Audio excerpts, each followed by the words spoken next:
back to the Skipper's View podcast, episode 220. Here with you today, we got Hagen, as always, and then Dean for the last game of the year, making it on as we're going to be highlighting a bunch of playoff series. Before we go into it, as always, brought to you by Chinook Seedery. Use the discount code The Skipper's View in order to get 10% off your sunflower seed needs. And while we're going to the playoffs, might as well plug the new website that Dean and his compadres have made, Stat Soldier. Go check it out. He's posted about it on a few blogs, so go check out our website and just look up Stat Soldier. You'll find it. It's awesome logos, it's awesome stats, and it's very user-friendly. So go check it out if you want to create your own stats. And we can move right into it, guys, because we got so much to talk about today. Dean, welcome back. Love having you on. So it is game 162. And right now we got a few big records that are at play. Well, so let's just before we jump into those, like let's just set kind of lay out like we're gonna be live for the next probably 3 hours. We're gonna watch the games together. Hagen's gonna hop off and go watch the Met game just in case he becomes suicidal after. But if it looks like I'm not paying attention, it's because I have an MLB big inning on to the left of me. So I'm kind of like tuning in back forth right now. So let's go. I mean, do you want to set the playoff stage real quick? Like, what is it right now that everyone should be looking for? Yeah. So we could start right there. So right now we have 3 divisions still up for grabs, and that's the AL East. The Yankees and Blue Jays are going head toe to toe right there. You got the Central with the Tigers, Guardians, and then you also got the last wild card spot, which would be the Reds Mets, because everything else in the National League is set in stone. So let's start with the Mets Reds, because we got Hagen only for 45 minutes. He's jumping to go watch these Mets play. Hagen, the divisions are all settled in the National League. The Padres and Cubs have solidified their wild card spots. Now it's between the Reds, Mets, where are we at right now mental wise? I've accepted the fact that the Mets are just not a good baseball team. It's been like 94 games now that they're the 3rd or 4th worst team in baseball. They're not a great baseball team. I just want to see them get into the playoffs, especially for how well the season started, obviously coming off signing Juan Soto. And it's the Mets. I just want to see that happen. But I also just know that if they do get in the playoffs, I don't feel confident in them in the start other than Nolan McLean. I just don't know how you're going to win a 3-game series when you only have one competent pitcher right now on the roster for the starting rotation. Besides that, you're just hoping that the game's going to get rained out at that point, because you can't just go 2 bullpen games back-to-back, and Nolan McLean's the only option you really have to take you to a win there. So also facing the Dodgers, I don't feel comfortable about the Mets in the postseason by any means. I just want to see them get in there.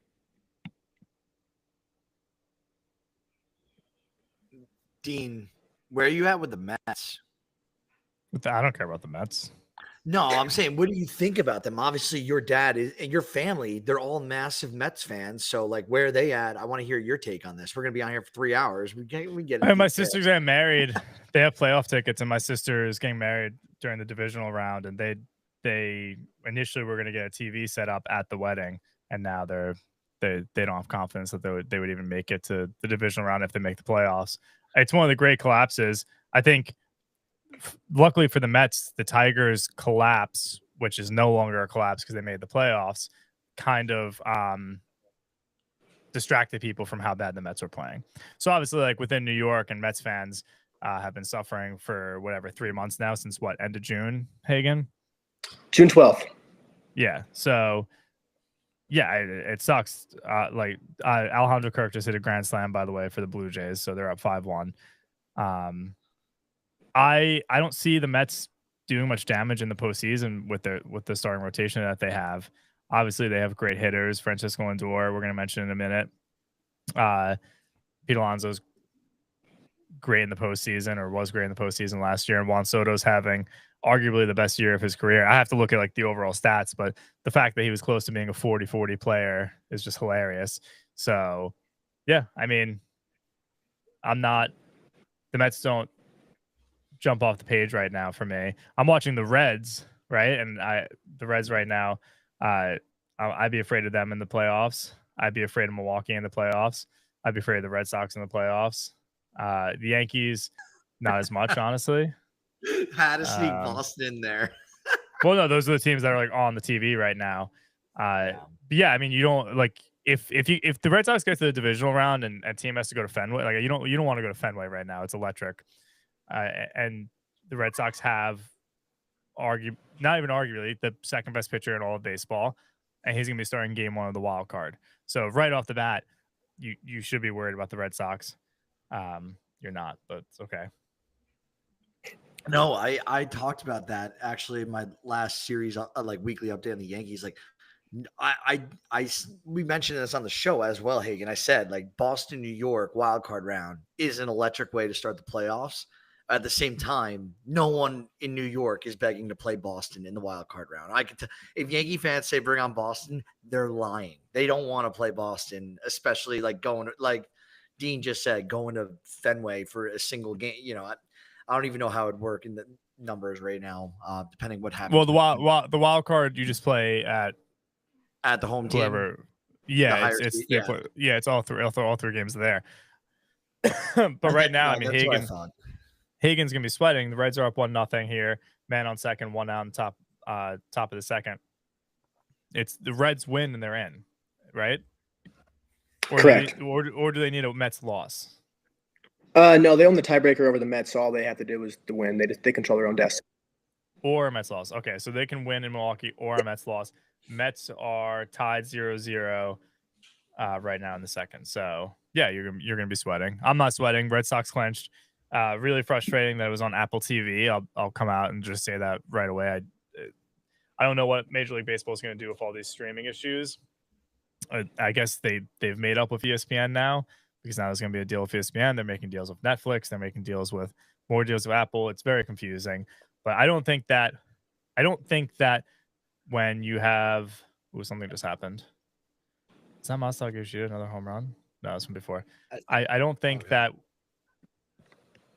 a game where the team could clinch a playoff spot, especially the first playoff spot in 4 years, should be on a streaming service. And they added it too. It wasn't even supposed to be on Apple TV. It was added. So it was one of the games. Do you know how late it was added?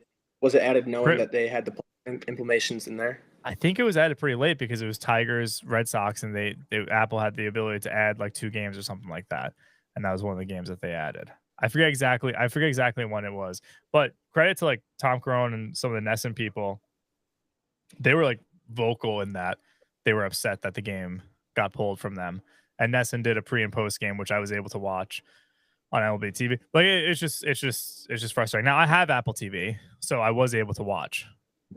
And it just happens that I have the Apple Plus account, whatever, because I have a million different Apple devices. But I shouldn't have to do that. So it's frustrating. No. All right, so we kind of set the stage for all the games that are going on. We're watching them. Everyone else is watching them. We're going to be doing a giveaway where we give out this Topps Chrome Blaster at one point as we go along. But Brett, why don't we go through the stats that you were going to mention before? Yeah. So Hagen, funny enough that you said like Mets are not like just not a good complete team. The crazy thing is right now there's an MLB record. We have 6 players to go 30-30, meaning 30 home runs, 30 stolen bases this year. And that's never been done before. It was actually set by 5 earlier in the week by Francisco Lindor once he hit it. But now Pete Crow Armstrong also hit that number. And now they even broke that record again this year. But prior to that, it was 4. So the Mets, they have 2 guys, 30-30. Hagen, how does Lindor and, just talking about Soto almost going 40-40, how does this happen with the Mets? Like the Mets have guys like Pete Alonso, who's, to my knowledge, been relevant, been healthy this year. Like, how are they just not there? Like, what is their ultimate flaw? Like, what do you think going? Lindor and Alonso were terrible for like, what, a month and a half, Hagen? Combined, yeah, they just fell apart. Yeah, Lindor had a while. I mean, you had it in your hot and cold blogs where it felt like there was a few weeks in a row there. You had Lindor cold where he was just bad. But once it's gotten to September, Lindor has been phenomenal. Him, Alonso, and Soto have all been 3 of the best hitters in Major League Baseball this month. Their OPS, I think, are all above 950 this month. They've all been great. And it's just crazy, too, because like you said, like you have Soto, who still has a chance, probably won't do it, go 40-40. Lindor's 30-30. You have Alonso, who's been great this year. But the team sucks. Yeah, it comes down to, honestly, when looking at the beginning of the year, looking back at the Mets and everyone's what they were looking at them and why they did not like them as a team was a starting rotation, which ultimately was their demise. I don't know why they weren't a great team this year. Granted, yes, you had a guy like Griffin Canning. He probably wasn't going to keep up the production he was doing. He was showing a little bit of regression before he got hurt, but that was a big blow to that rotation there. Obviously, a guy like Tyler McGill wasn't able to sustain it over a long period of time. And then you had a bunch of options there, but the options weren't really that great. I mean, the only pitcher on the Mets right now, Nolan McClain, that everyone has confidence in, he's made 8 starts. And he's resting, right? Did they have him lined up to be the first starter of the wild card game? Yeah, so he's lined up for game 1. It's looking like probably Brandon Stroh's game 2, and I don't know though. How confident do you feel right now, 0 to 100%, at them making it? Just making into the playoffs? Yeah. I'd say I'm at like a 20 to 30% right now. I really, right. I know as a Mets fan, you got to believe, but at the same time, I've been for months now, been sweating this out. Yeah, and they don't need to. It's not just that they have to win; they need Cincinnati to lose, and they're winning right now. Yeah, and I put out a tweet a little bit ago, like an hour or so ago. I was like, the most Mets way this season could end is if the Brewers beat the Reds and the Mets lose to the Marlins. So Mets are already into the bullpen, by the way. Chaminade is pulled in the bottom of the second.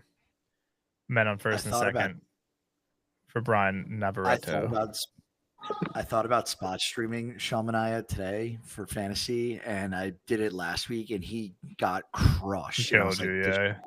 I was like, there's no way I'm touching him. Yeah, you shouldn't. Yeah, that sucks, Hagen. What do you guys think about this? I just noticed this. So today, I think we'd all consider the ace for Milwaukee at this point to be Freddie Peralta, based on his year. He's pitching the last game, and I know the Brewers, they're going to have the bye, right? They're not going to have to play the wild card game. But what they had in their last few starts, they had Chad Patrick go, Bruce Zimmerman, so I'm assuming that was a bullpen game, Quinn Priester, and Robert Gasser. You don't hear Mizorowski. Was this kind of deviant in Milwaukee to try and knock out divisional rival, the Reds, rather than like throwing in someone not as good as Peralta to save them for game 1 of your playoff series? Or am I looking too much into that? I think that it is just one of those things where it's obviously because they're going to get the bye there too. So for Peralta would already get like the bullpen off in between the series. So I don't know exactly how it would work out, but I'm assuming this would still line him up perfectly to go game 1 there. He's not going to miss a start by any means like that. But I think it also means something to them too, that you can knock a division rival out. I know they have nothing to play for, like you just said, but you want to knock a team out of your division out of the playoffs. You don't want to see them in the playoffs. Yeah, I'm looking at the Reds more and more now. I want the Mets to get in over the Reds just because the run differential. The Mets are about 20 runs better of a team than the Reds, and the Mets also. I think they have more star power to go, into a wild card series and maybe make something happen. But to your point earlier, Hagen, I don't think they have the pitching to go deep in this playoffs right now. Just they need to. I think next year or in Milwaukee does. I'm sorry, not Milwaukee. The Reds do have the pitching. I know. I'm saying the Mets don't. They're inverse. I don't think the Reds have the star power lineup to like knock out like an ace pitcher. I think the Mets do, but I don't think that. I think the Cincinnati Reds though can pitch their way through a series. If that makes sense. Sorry. It does. I would want them. Okay. I want the Reds. I want the Reds in. Sorry, Hagen. No, I want the Mets in. But I think the Reds will get in. I mean, I just think, with the Reds too. Like you have Hunter Green, who's an ace in this league. You have Andrew Abbott. Like you have very good pitchers that could go 7-8 innings for you in the postseason, hand it off to the pen. But it's just their offense there. But they have the pitching to hold you to 2 to 3 runs in a game, and then have the offense not to put up crazy numbers. Where the Mets are going to have to probably put up 7 to win a playoff game. What's the deal with Kodai Senga? He's not. I think he's done. I mean, they said if they win today, he's going to fly with the team to Los Angeles. They don't expect him to join the team in the playoff roster, but I mean, he's been bad. I mean, he had a good AAA start in his first one, and then the second one was just bad. So I think he's just done for the year unless He's with the team though right now, correct? So yeah, he just got back with the team today. Okay. So there's an article from an hour ago that was posted by SMY from Garrett Stepien. It says that Senga here, he's in quotations, he's part of the team in Port St. Lucie. He's doing his throne program here, and hopefully he gets on a plane with us. And that was from the Mendoza, the manager. So direct quote. So it seems like it's very in flux. Like he's a part of the team, but like it doesn't look likely like he's going to be an asset to them in the playoffs. No, he wouldn't be an asset by any means. I think this is more just one of those things where, hey, you're on this team. You've been a part of this team this entire season. We'll bring you there, almost like the taxi squad guys, honestly, for a playoff series. Just bring them with you to LA if you win, get in. And then if someone goes down or you need someone to make a start and you want to roll the dice, I mean, there can't really be anything worse than what Kodai Senga would give you, honestly, at this point. So Forget about start. Could you put him in the bullpen? I just don't know how I'd feel about Senga in the bullpen. The idea, I haven't heard that floated around at all by any means, but I just don't like it just because his command could be very shaky times and he can come in and just walk two guys right away. Yeah. He'd be coming in like high pressure situations too. Exactly, and I wouldn't trust putting Senga in a one-run game in the seventh inning. Trey Turner is at bat right now. He's back. He just got activated by the Phillies. He just grounded to third, and he is out. Trey Turner has like the 6th most F4 in all of baseball, and I feel like nobody talked about it. I posted about that the other day, but I thought that was crazy. Mets still 0-0, top of the third. What else is live? Reds still 1-0, bottom of the second. Brady Singer is got 30 pitches so far. Yeah, you got Brady Singer, you got Andrew Abbott, you got Hunter Green, you got Chase Burns, you got Terry Francona at the helm of that team. I wouldn't want to run into the Reds. And real quick to your point on Trey Turner, how he has the 6th most F4 in baseball this year. He was a very, very quiet. I mean, he's 6.7 F4, almost a 7-win season this year. Yep. That's the second highest in his career. And this is a guy who's on a $300 million contract. And I feel like no one talked about that the entire year. Nobody talked about it. And he missed however many games. He would have been over 7 F4, which I don't know if that would have changed anything. I don't have the rankings in front of me right now. Ooh, single for the Mets. Oh, no, maybe not. I mean, he probably wouldn't. I mean, he could have passed Geraldo Perdomo, who's 0.4 ahead of him. Shohei is just maybe he passed Perdomo, but I mean, Perdomo had a great. I feel like more people talked about Perdomo having a great year, which obviously was, I guess, less expected than Trey Turner having a great year. But still, there was more talks about Perdomo than I felt there was about Trey Turner. I don't know. I just feel like last year when Trey Turner was playing terrible, it was all anyone talked about, and they do a standing ovation for him. And then this year he's having, I mean, he'll be top. You would imagine he's top 5 MVP voting for National League, right? I mean, maybe you have like some pitchers in there that steal some votes and kind of mess. Stolen base for the Mets. I feel with the Phillies, it was just like there were such big headlines around that team this year outside of Trey Turner that it kind of caused a distraction in terms of what people were talking about. You got Kyle Schwarber and his epic, MVP, like attempt to win an MVP against Shohei run here. Like he obviously is not, but he's got 50 plus knocks on the year. And then you look at Zach Wheeler being shut down for the year for like, I don't know whether to call it an injury, condition, whatever, the blood clots. Like that was devastating news. And that was massive news. Like arguably the best playoff pitcher of all time. Definitely best playoff pitcher in our time right now, Zach Wheeler. I think that distracted people from what Trey Turner was doing. And it's because Trey Turner is such a good player that people expect that of him. They expect him to have good years. And I that's kind of where I'm at. I mean, with Perdomo. Yeah, I mean, that's what I was saying, but I was going to say it's the inverse effect with the Diamondbacks. There was so much everything I just said, Brett. Everything I just said. But to Hagen's point, like it sorry, Hagen, what did you say again 2 seconds ago? About how it was the second best year of his career by 4. Yeah, it's one of his best career years. I just feel like they would have talked about that a little more. Like, yes, he has a $300 million contract, but I'm working on a blog. It's gonna be a postseason blog, or like after the season, kind of like rehashing it. It's gonna be guys who over like overplayed the value of the contract and like underplayed the value of their contract, right? And even him with a giant contract is like overplaying that value because he's producing 7 WAR, and each WAR is worth, I think, like 10 million right now or something like that. So he's 40 million over, or low, I think he was even more than that per year. So just an update for the Mets. First and second, Juan Soto was up, 1 out, top of the third. Dude, I hope Juan Soto nukes this. I got big inning on as well. Thank Hey, you for do you have?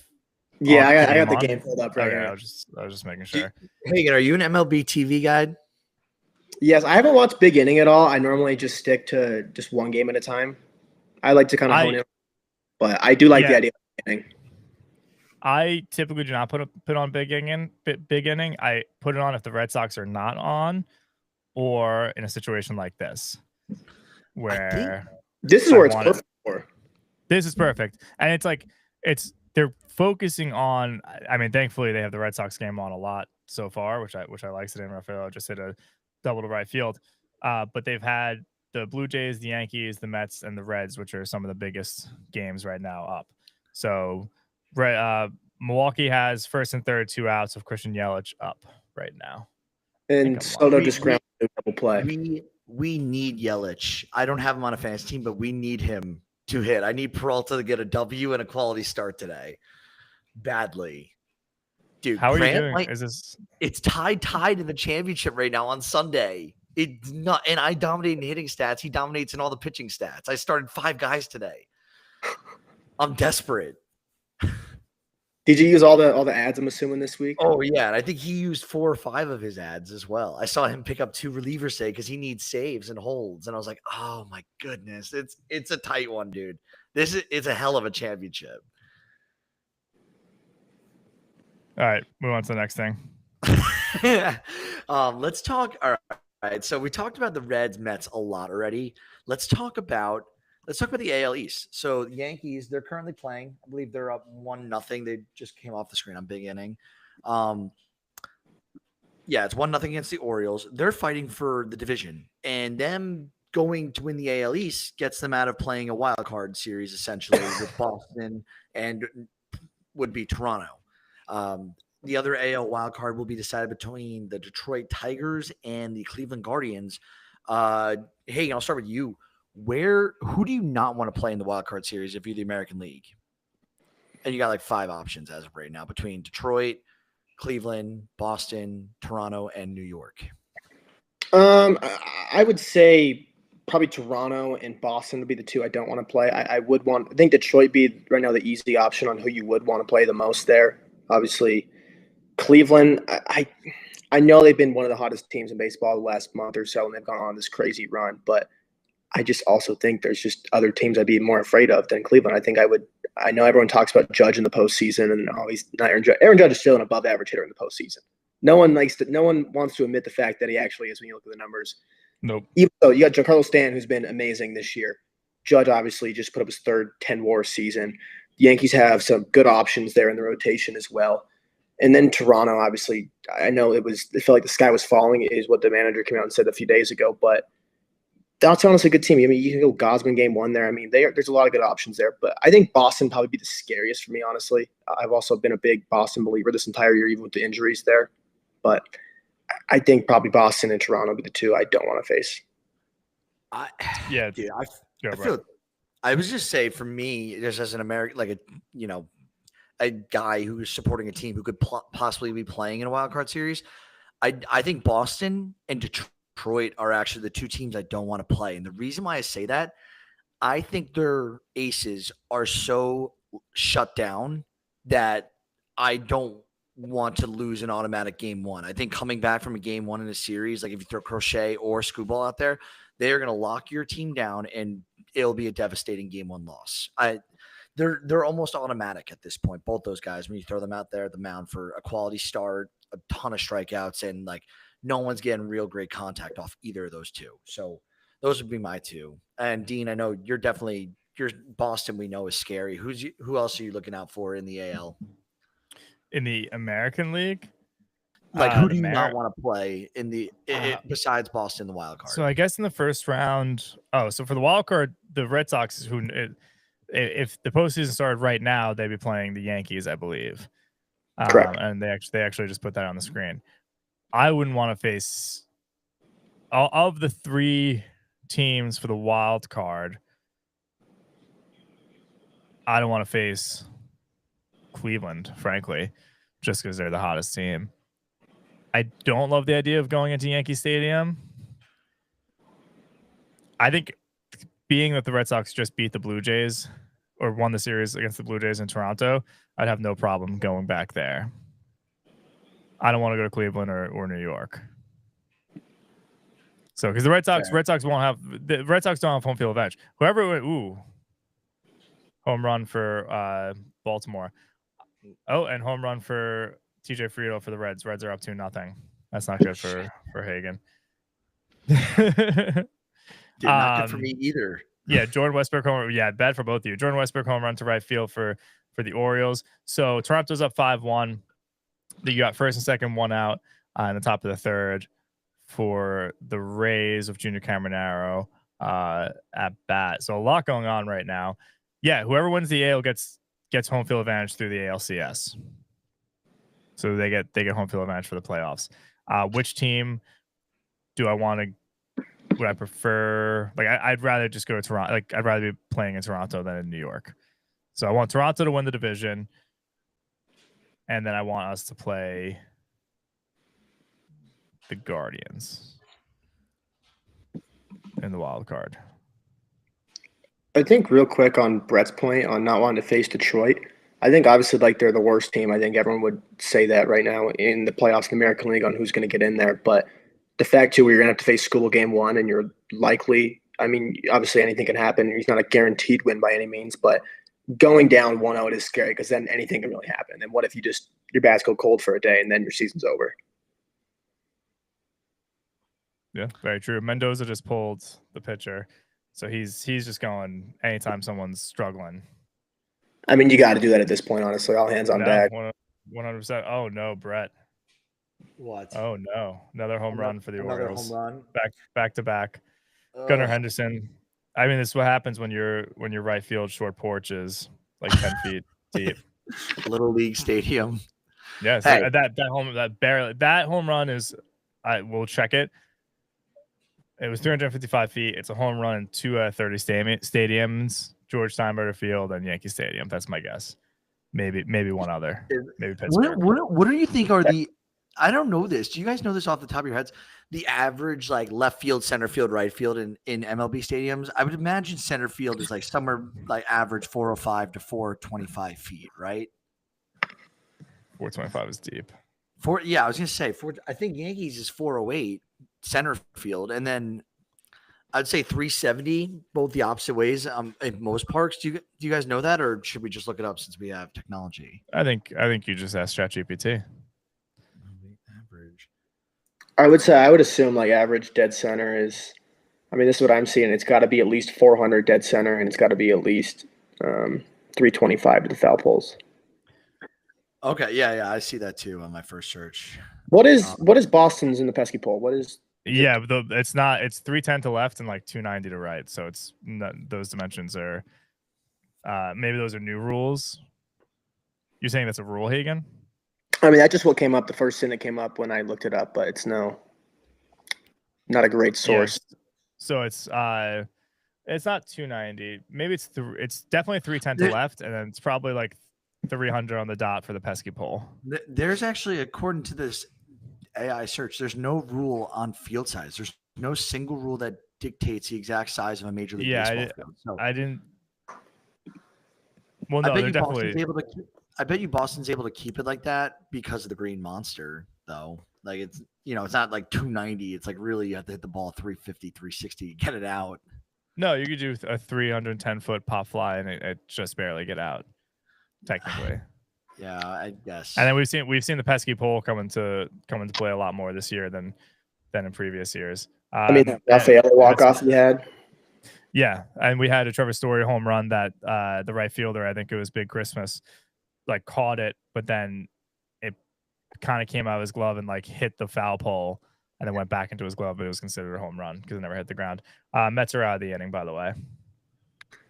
It's big. And also, too, and the home run that you said was out on two parks, it was Yankee Stadium and George Steinbrenner. Yeah, I mean, did you guys see that? No, The I'm Gunnar just looking Henderson, on the Savant here. yeah, the Gunnar Henderson home run was a pop fly, and you would think Aaron Judge would be able to jump up and get it, but he can't. By the way, I'm on Park Dimension on swishanalytics.com. Just going through the Park Dimensions. It's a pretty interesting site. But Fenway, the Green Monster is 310 and the other side's 302. So Yeah, it's a that's little bit basketball. bigger than we thought. And then I just said 310, and then I think I said 295, so pretty close. no, yeah, for sure. You're spot on. I'm saying it's a little bigger. And like Dodger Stadium's the first one I'm seeing outside of Boston that it's sub 400 for center field. It's 395. Oh wow, I didn't know that. And the Boston's 390. Dude. No, Boston's deeper because Boston has that gap. So Fenway is 420 to dead center. Minute Maid Park, where the Astros play, is 436 to dead center.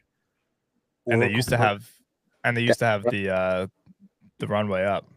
Okay, there are a few more parks here that are like 396, 399. So a lot more, like every single park is 390 and up, essentially.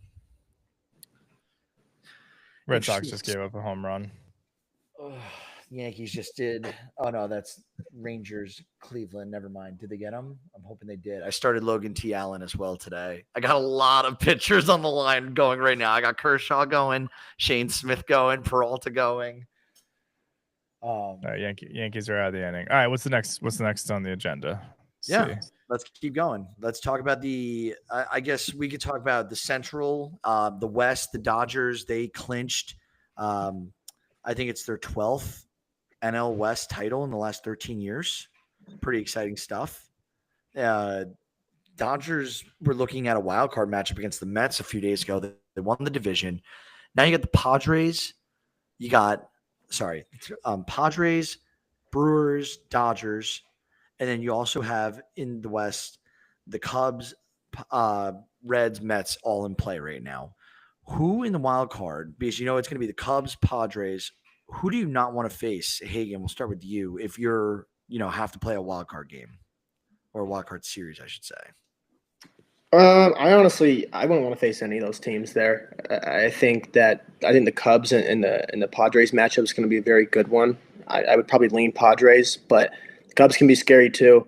And the Dodgers too. I know their bullpen's had a lot of issues, but now you're going to have a guy like Kershaw come out of the bullpen. You're going to have a guy like Roki Sasaki come out of the bullpen, and you have starters out there that can go out there and dominate. I mean, it's looking like Shohei's probably going to be your game one guy.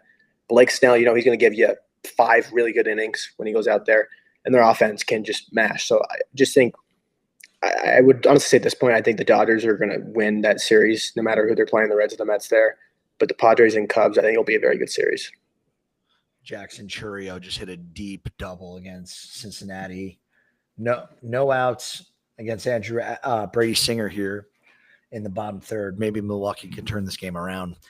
Personally, I don't want to play the Brewers. I think they're well managed. I think everyone is like a selfless player on that team. They're all willing to sacrifice bunt, sacrifice pop up. They're willing to make the dirty plays down on the ground. I think the Brewers play great defense. I think that they pitch well. Their bullpen is elite.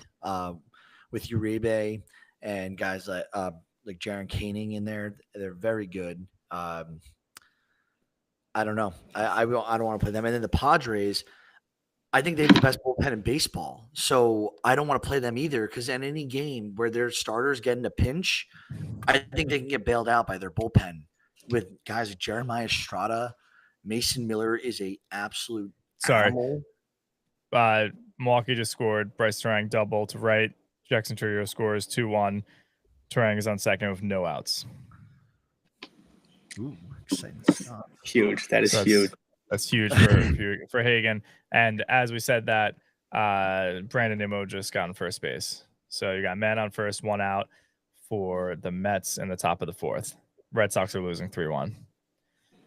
Toronto's up 5-3, but there's men on first and second with 2 outs in the top of the 3rd for... I can't even see who it is because the box is too small. So a lot going on right now. Who owns the tiebreaker with the Blue Jays and Yankees? Blue Jays. Okay. Blue Jays would. Yeah. So they just need to win. Yeah, And then but and I you would think, because again, the Red Sox owned the Yankees with the exception of the last series, but I was there at that series, and I don't want them to be going to Yankee Stadium for 3 games for the wild card. That's just my feelings on it. I'd rather than go to Toronto. I have less faith in Toronto, and Toronto just gave up another run, so it's 5-4 Toronto now, and dude, Rays still have men on first and second. Brandon Nimmo just stole second. Freddie Freeman and Mike Trout both left the yard today. I just realized. Have my veteran dogs lock it down. Let's go, Freddie Freeman. Last day, they already clinched the division, and I was they didn't play. Did you guys see that yesterday? Houston pulled all their starters after they got eliminated. Yeah, I thought that was stupid. What's up? What's up? I thought that was pretty stupid, honestly. I know. I like Brady's. I can see because he came back from injury, but like just because you're eliminated in like the 3rd inning or whatever, you're just gonna pull him. I think that's pretty lousy. Did they pull them? Did they pull them and give them a moment, like let them get like a?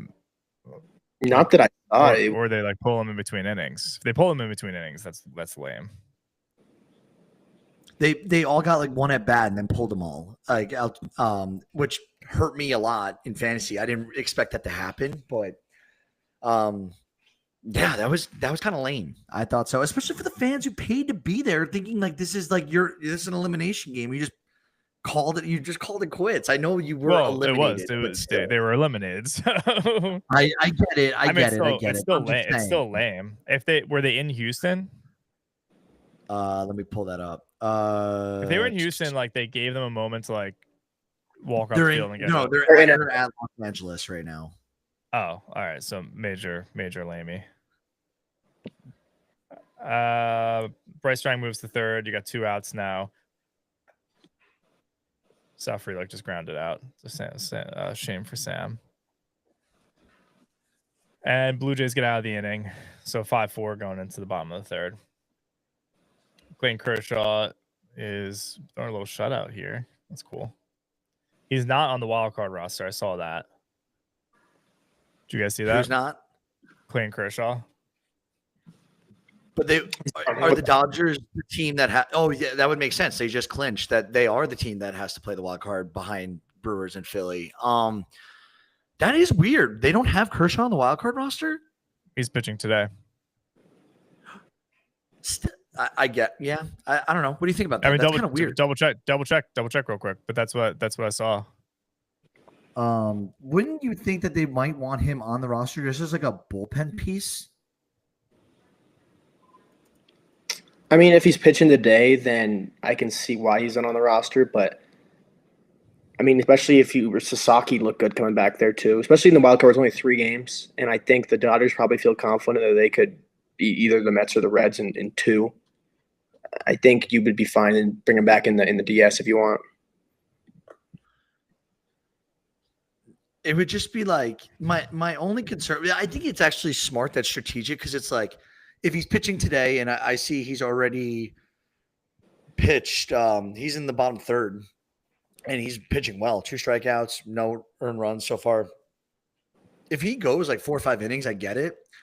But imagine the scenario where the Dodgers go to the wild card and they lose, and Clayton Kershaw did not get a chance to be put in one last time. That would, I don't know, I think be kind of lame as well. Even though I see what the Dodgers are doing, it is strategic, it's smart. I'm sure they had a discussion about it. I'm sure everything's fine. I mean, I think so too. Obviously, you want to see Kershaw like get his moment and stuff, but I think like even just seeing Kershaw when he's gotten his moment, when he got pulled and stuff, like he kind of comes off. I think it's the reason why he announced retirement so late in the season. He doesn't seem like he wants to have that full attention. He doesn't want the retirement tour or any means like that. I think he just doesn't really want that. I think he accepted that, like, I got my moment there on my last start there. I think he's kind of accepted that fact too, and then knowing that whatever happens after that.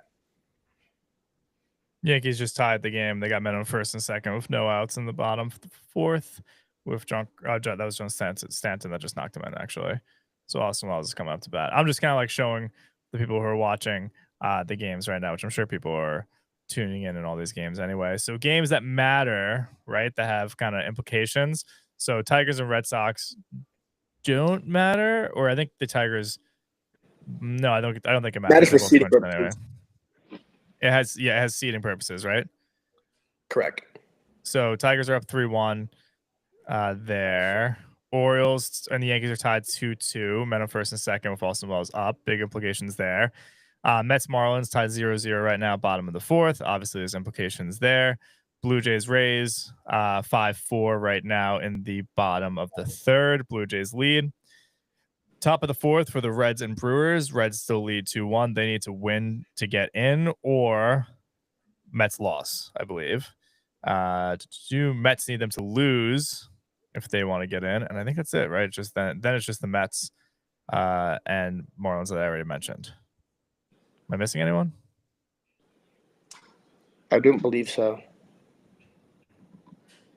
The only game that matters right now for teams getting in is Reds and Brewers and Mets and Marlins. So that 12th playoff spot is going to come down to that game. So, yeah. So now that we kind of highlighted all the first things with the playoffs, let's talk just a couple more things that have popped up this season, and then some news and injuries.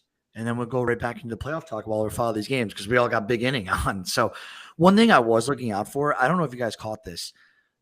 There's only been 2 other seasons in MLB history where 4 guys have hit 50 or more bombs this year.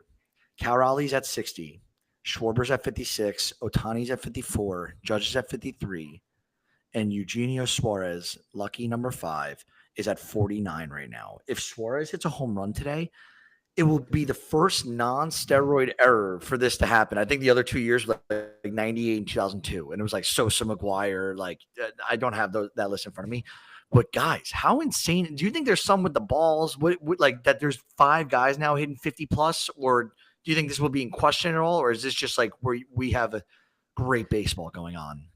I don't know if it's going to be in question because 2 of the guys, Ohtani and Judge, are doing this every year. Cal Raleigh, obviously, I don't think anyone expected him, but Schwarber and Suarez are. I mean, Suarez has hit 50, right? Or he hit what's his career high? I'll pull it up right now. 45, something like that. And Schwarber's hit a ton before too. So no, I don't take it as a huge surprise.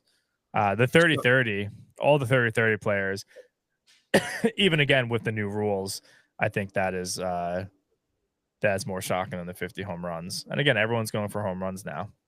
Yeah, I think that's the thing is like you're seeing guys like sell for power now. I mean, a guy like Cal Raleigh before this year was the catcher that he would play good defense for you. He'd hit 220 to 230, and he hit you 30 bombs a year. And he was still considered one of the best catchers in Major League Baseball before that. And then he just upped his fly ball pull percentage this year, and now he hit 60 home runs. And I don't think it's an issue with the balls at all. I know Eno Saris tracks the drag on balls to see if they're juiced or not, just how much difference it is. And I think it was pretty. Last I saw he came out, it was pretty similar to last year. Eugenio Suarez hit 49 bombs back in 2019. Yeah. And then I'm looking up Schwarber, and he hit. I thought Schwarber hit 50 once, but maybe not. He hit like 48. He hit 46 back in 2022, and then he hit 47 in 2023. So back-to-back years, he was like on the doorstep of approaching 50. Yeah. So again, It's not totally surprising. That's wild. I think everyone's stealing bases again. Again, even with the rule change, I'm still surprised that teams are doing it. I'm glad they're doing it. I love stolen bases. If you're following my 162-0 challenge, you would know that Red Sox home run, 2-run home run. Who's that? David Hamilton. Wow. He's been playing great. He's been playing good in September. I'm not going to say great, but since he came back, I think he came back in August after mine got hurt, or early September. He's been playing very well. So that's 3-3. So that's good. I want the Red Sox to win. Andrew, who's in our chat right now on YouTube, was just mentioning the Red Sox defense has been terrible. I need the Yankees to stop freaking striking out. Kyle Bradish is the only starter going for Grant today, and he's got 7 Ks against the Yankees right now. It's ridiculous. Logan Webb's pitching a gem. Have you guys seen that Giants game going right now? He's gone 4 and 2/3 innings. They're 8 eliminated. Ks. I know, but Logan Webb's a dog. You know who's dog? Masataka Yoshida. Yoshida is a dog. I've seen a lot of Yoshida propaganda going around in the month of September. He's been. I will always stand with this. Last year, in the first half of the season, in like April and May, Yoshida would have a great game, and he would immediately be benched by Cora. And I don't like. I think Cora's done a great job this year. Who's number 20 for the? Is that Duran? Someone just hit a double for the dot. No, it's not. It's not Duran. I might be a little delayed. Who's 20? Might be Nate Aiden.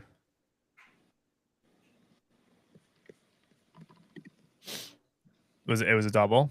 Yeah, it was about one bounce and hit the wall. I don't like that I'm behind you. Especially because I'm using your MLB TV. Yeah. You typically have better Wi-Fi than me, though. I don't know. I don't get that. Oh no, it was Sogard. I won't bring up the Boston game anymore then. Oh no, I fixed it. Okay, I wasn't live. That's why I was like 30 seconds behind. Ooh, uh-oh. Hagen. Oh no. Are you a pitch ahead of me? I think we might be ahead of you.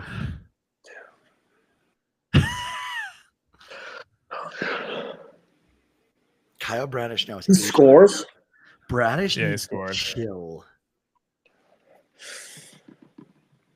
All right, so Mets are now down 1-0 to the Marlins. Marlins have a man on second. Bottom of fourth, one out. Red Sox have Sogard at second with Jarren Duran up. One out in the bottom of the fourth. And Cleveland, Jose Ramirez, I think, just stole third base. He did. Yeah, if you've been watching my MLB The Show 162-0 challenge, I'm currently 123-0. Roman Anthony has like 85 stolen bases. He's also been caught stealing like 40 times. Pretty much anytime anyone gets on base, I'm like running. I think my overall like steal percentage is like 50%. And how many steals do you have on the year? Roman Anthony alone has like 85. And then Dean Siriaco has like 40. Marcelo Meyer has like 40. Hank Aaron, who's like a 99 in the game. I, for some reason, I'm terrible with him. Duran just hit a ball off the Green Monster, and Red Sox have the lead. I'm for some reason terrible with him. I think I have like a 650 OPS, and he's batting like 240. I'm just bunting with him. I've been bunting with Hank Aaron the past 3 games because that's the only thing he can do.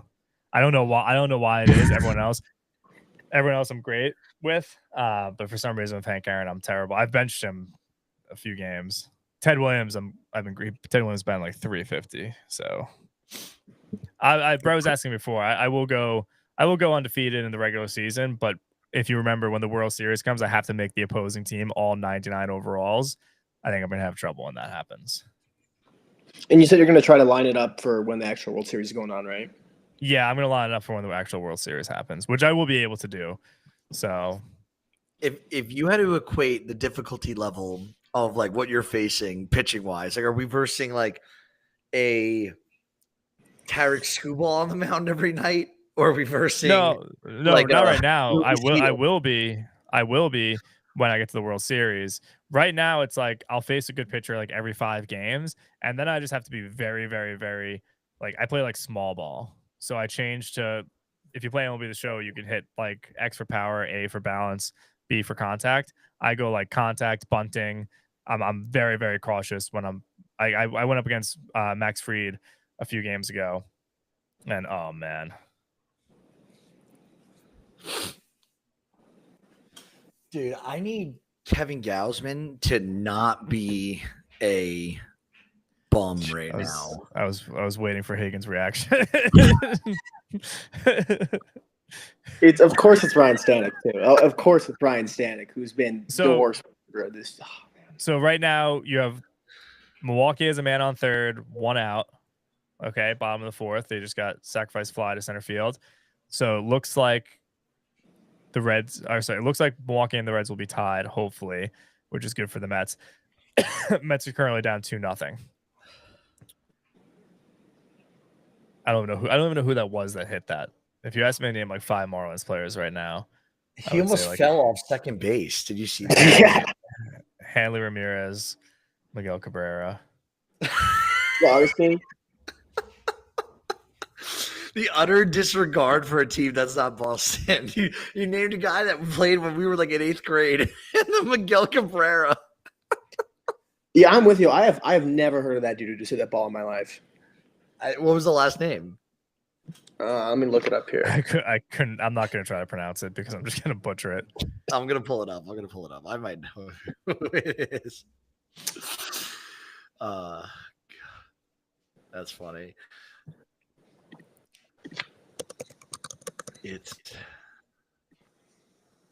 This guy's been in the league for 5 years, apparently, too.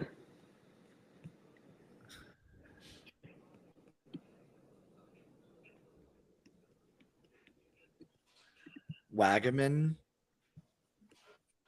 No, it was the 8-hitter, number 70. Yeah, like Navar something. Oh, Navarretto? I don't know who that is. Oh my goodness. I have no idea who that is. Yankees right now tied 2-2. Luis Gil still pitching, and this is now bottom 5. So Yankees are still chipping away, trying to win the division here. Toronto is doing everything in their power to keep it away. Home run for Brewers just went yard. Brewers just went yard. Who hit that? I didn't see who hit it. I just saw, Dan Jansen. So Brewers are up 3-2 over the Reds. Imagine Brady Singer is going to get pulled here, and the Mets are not up right now. Hagen, you should tweet out right now. Danny Jansen MVP. Mets MVP 2025. I will tweet that right now. Guys, isn't it crazy that after 162 games, we got the Reds, Mets, Toronto, Yankees, and Detroit and Cleveland all like, stakes on the line. One game after 162 games is going to define these 6 teams in their seasons. Unbelievable. I mean, it is crazy like how much it's came down to this. Obviously, it's fun because it's already 162, whether or not there's huge implications or not. It's already kind of a fun day for baseball, especially it's your team. Last time you're seeing your team until March or April. So it's just kind of a fun, kind of almost like a celebration to end the year. But then you also add in all the crazy implications and everything's happening at the same time. All the games start, I think, within 10 minutes of each other. It's awesome. Yeah. And this is the first time in a few years where there's not a lot of there's a decent amount of implications here. There's only one spot up for grabs, but I was very depressed midweek because I thought the Red Sox might blow it, but they didn't. So,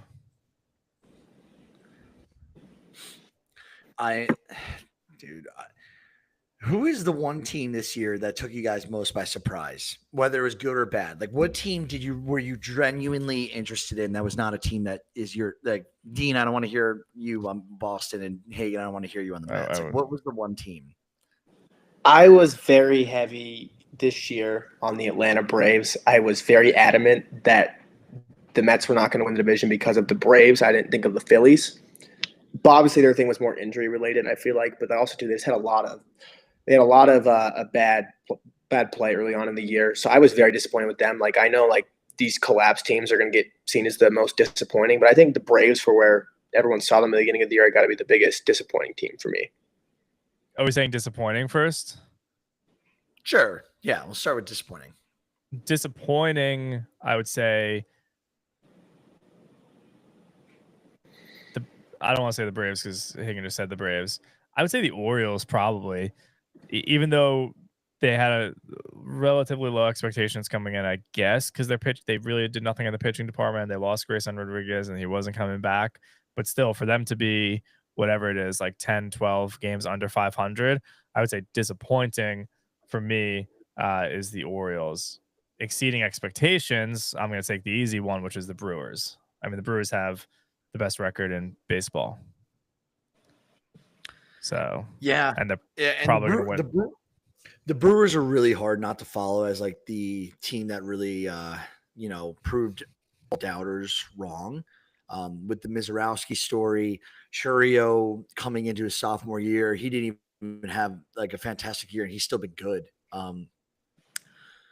You got the prospect system going on in Milwaukee. You got obviously Brandon Woodruff returning from a massive shoulder surgery earlier this year. Freddie Peralta's been an ace all year long. Abner Uribe has been a dog. Milwaukee's been super fascinating to watch and pay attention to, and one of my favorite teams to kind of support here, like in the Midwest. That would be my team, and the team I'm most disappointed. What happened? Check out that throw from, I think it was Duran and left. Yeah, off the monster. Okay. Let's see if that stands. Right now. Hagen, whenever you need to go and like sit in a corner, just let us know. Yeah, you know it's bad when Edwin Diaz is warming up in the 4th inning. Yeah, I do think he pulled Manaea too early. I think he's kind of. I get it. Oh, did he miss first base? No, he didn't. I get it, but this is like the 5th pitcher or the 4th pitcher in there in the bottom of the 4th. Yeah, it's not looking very good here. That play stand stood for the Red Sox, by the way. It was amazing throw by Duran. Oh my gosh. Hagen, I'm sorry. I saw it coming. I'm sorry for laughing. It's tough. That's tough. It's just, it's been a very long, since June 12th, I think a lot of Mets fans have been you kind of saw this coming a little bit. Okay, so the question now remains, how much does Uncle Stevie give Tarek Scooball when that time comes? He's got to side somebody. When is Scooball free agent this year or next year? Next year. There's no huge names this year. There's a lot of guys who are on there like coming off of options or have options, but I can't think of like who the top. Let's pull that up. Who's the top? I got that top. Michael King's going to be there. Zach Gallen. Dylan Cease. I'm talking like Cease. You're going to have Bieber is going to be an option too. Okay, so there's some guys, but do you really want the Mets overpaying on Shane Bieber?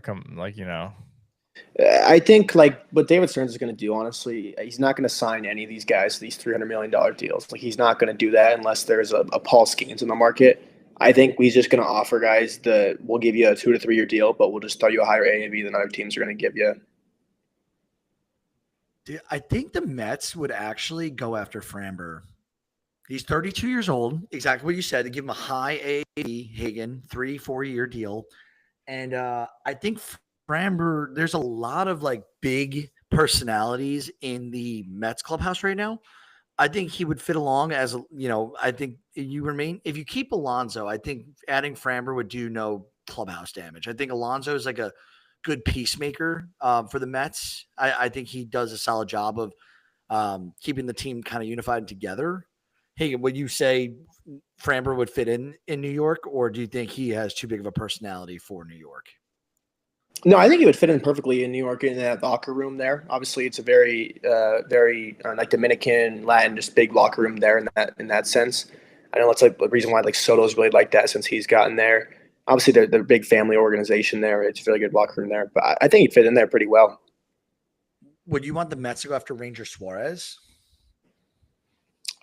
There's not that many pitchers I want the Mets to go after this offseason, which is hard. It's just I need to look again, but I don't know because David Stearns, I'll let him do his thing with the bullpen and stuff like that. With the rotation, though, you're going to have Tong needs more time. I don't know how he's going to look next year, but you're going to have Sproat, McLean. You're paying Manaea. You're paying Senga. Like you're paying those guys already, so that's already 4 spots right there.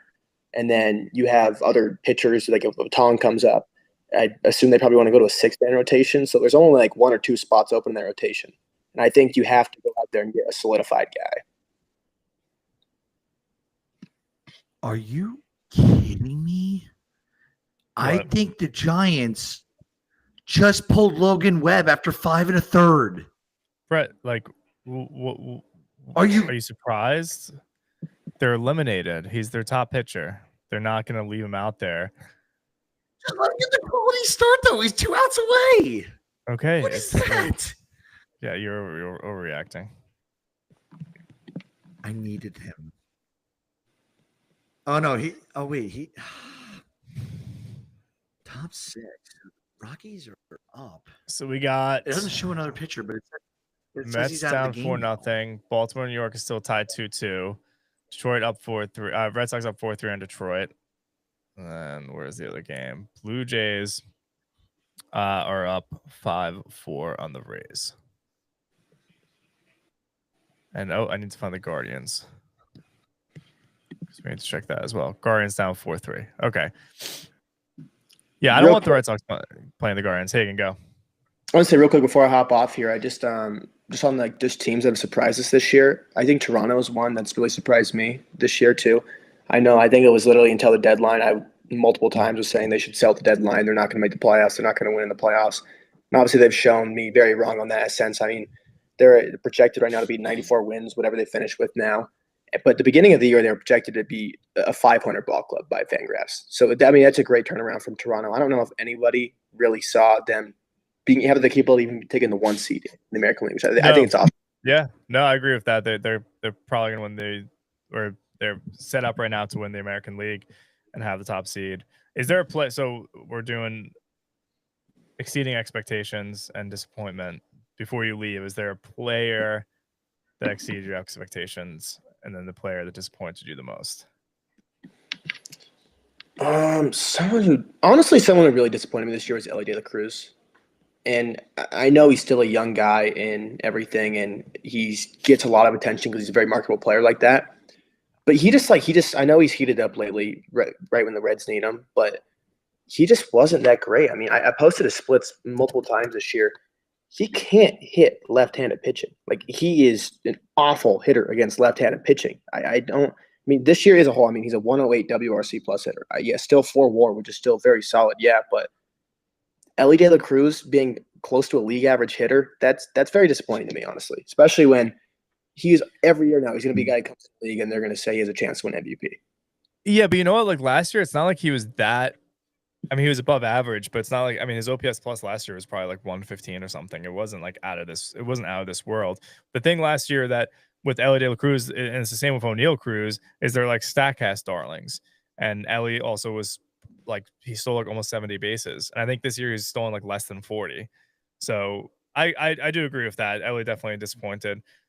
What about exceeding expectations? Exceeding expectations here. Obviously, the easy one would just say like Perdomo or Cal Raleigh, but I don't want to give something just basic like that. I honestly would say someone like Bryce Terang honestly had a really good year. I think especially for what the Brewers do. I think he's a very Brewers baseball player. I mean, a 4-win season, 22% above league average hitter, playing pretty much every single day for him, 156 games. I think he brings speed to the table too. I feel like he's the epitome of like a Milwaukee Brewers baseball player, and I think he's a guy. The reason why they are where they are is because they have a guy like Bryce Terang on the team. I was actually gonna say, not that Juan Soto. I agree with Terang. Not that Juan Soto exceeded expectations, but I am that next to like Raleigh hitting 60 home runs, Soto going or almost going 40-40 has to be the biggest kind of. I don't know what you would call it, but shocking stat of the year. I mean, it's insane. I don't think anybody like a dude who stole 12 bases as his career high. Like this year in stolen alone, he's second right now in Major League Baseball in stolen bases. Who is it? Josh Naylor and the Mariners stole like 30. And it's like yeah, that's and they're both like it's not like they're fast either, and they never stole bags. Like, I think they're both bottom 16 percentile in sprint speed. Okay, so exceeding expectations for me, and then I'll let you go. Probably so. Trevor Story. If I know it's kind of biased saying the Red Sox, but Trevor Story, not that he exceeded expectations. If you go and look at Trevor Story's pull up Trevor Story's Baseball Savant page, please, when you get a chance. If you look at his Baseball Savant page, and then you look at his stat, and even if you look at like his like counting stats, I mean, his counting stats, he's got like 100 RBIs, and he's almost got a 30-30 season. But unless you're watching the Red Sox games every day, like you're looking at that StatCast page and you're thinking this guy's having an absolutely terrible year. There's been no one next to Crochet. Story is the most important player on the Red Sox by far. Every time they need a hit, he comes in clutch. Honestly, like his defense has been terrible this year. I think he's like a -7 at D-WAR, but when it matters, he's come up clutch. Look at that. I mean, yeah, it's the first time I checked a Savant page in a long time, and this is Like if you look at that, what's your first reaction? that Trevor Story is just washed. Yeah, he's got -10 outs above average. Okay. So fielding, he's been terrible. But again, if you watch the games, like, yeah, he's had like a bunch of errors the past couple of games. But he comes in clutch. Then you look at, he strikes out. he strikes out more than anyone. He doesn't walk. He whiffs almost more than anyone. He chases more than anyone. He doesn't square up the ball. He doesn't swing the bat fast. He doesn't hit the sweet spot. He doesn't really barrel the ball that well. He doesn't have a good expected he has no good expected stats, but he's probably the most important player on the team. He's the most important batter on the team. And for me, like, that's when we talk about exceeding expectations, like that's where sometimes you just have to like look away from all these stats. I have to actually see his BBI. His BBI will be really low just because he's low in almost every category. But exceeding expectations, I would say Trevor Story, just having this really weird season where his stats look decent. Like if you look to the left and you look at his traditional stats, they look solid. He's above average in OPS. He's slightly above average in average. He's got almost 100 RBIs. But if you look at his Savant page, he's terrible. But Hagen, we'll let you go. If you want to, if they win and you want to hop back on and celebrate, feel free. If you want to go cry, we'll hug you. Yeah, I'll keep in touch. I'll probably be sulking in my basement in the dark for the next hour and a half while this game goes on. See how it goes. That's good. We'll send someone to check on you. Sounds good. I'll talk to you guys in a bit. All right. Talk to you later. I felt bad. Like I felt bad spoiling. No, I felt the same thing to you when I called out the double earlier for the Boston Red Sox when you were behind me. Yeah, but so the Red Sox are in the playoffs. I mean, I don't. Yeah, don't mind as much. I like your take on Story. I think there's two guys. Like I have a few guys I could say are like outdid my expectations. I have two on the Yankees alone. I think Ben Rice. No one knew who Ben Rice was last year. The guy hit 24 bombs this year. Barely anyone knew who Ben Rice was. Go. The casual fan did not. 24 bombs. He has 24 bombs. He has an 822 OPS and a 127 OPS plus on the year. He's also a valuable catcher and valuable for the versatility that we're able to put him behind the dish some days, especially because Austin Wells has not had the season that all Yankee fans were expecting. The other guy in the Yankees I really wanted to compliment was Trent Grisham. Never has he hit 34 home runs in a season. He's got 74 RBIs on the year. He also has an 815 OPS and a similar 126 OPS plus to Ben Rice. Those are my two homer picks in terms of, who really made an impression on me in a good way this year and, exceeded expectations. To go outside the Yankees organization, I would say that I would go with, I think Hunter Brown for Houston. I think Hunter Brown had an awesome year, and he was never really looked upon as a guy who would be the number one overall pitcher for Houston. And this year, he had 6.1 WAR. He went 12-9. He had a 2.43 ERA through 31 starts, and he had 206 strikeouts in 185 and a third innings. So Hunter Brown, I think, for a team that had a ton of injuries that they've been dealing with, and we mentioned on the last podcast, they had what's his name? Oh my goodness, they had Christian Javier come back recently.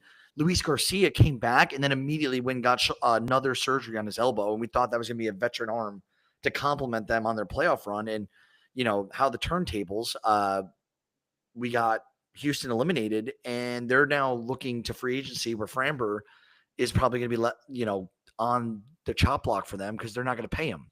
Do you think Houston's going to bring back Framber? Probably not. I think they have to kind of rebuild in a way. And I don't know how much. I don't know.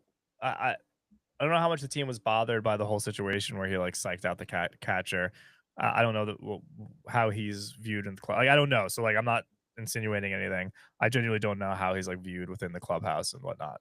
So Yeah. Red Sox have bases loaded here. Bottom of the fifth, one out. David Hamilton is up. He already hit a home run. Juan Soto is up in the top of the fifth for the Mets. Men on first and second. Marlins are up 4-0. Yeah. Blue Jays increased their lead to 6-4. Why couldn't they get the lead while Gausman was still on the bump? That would have been nice. David Hamilton just popped out.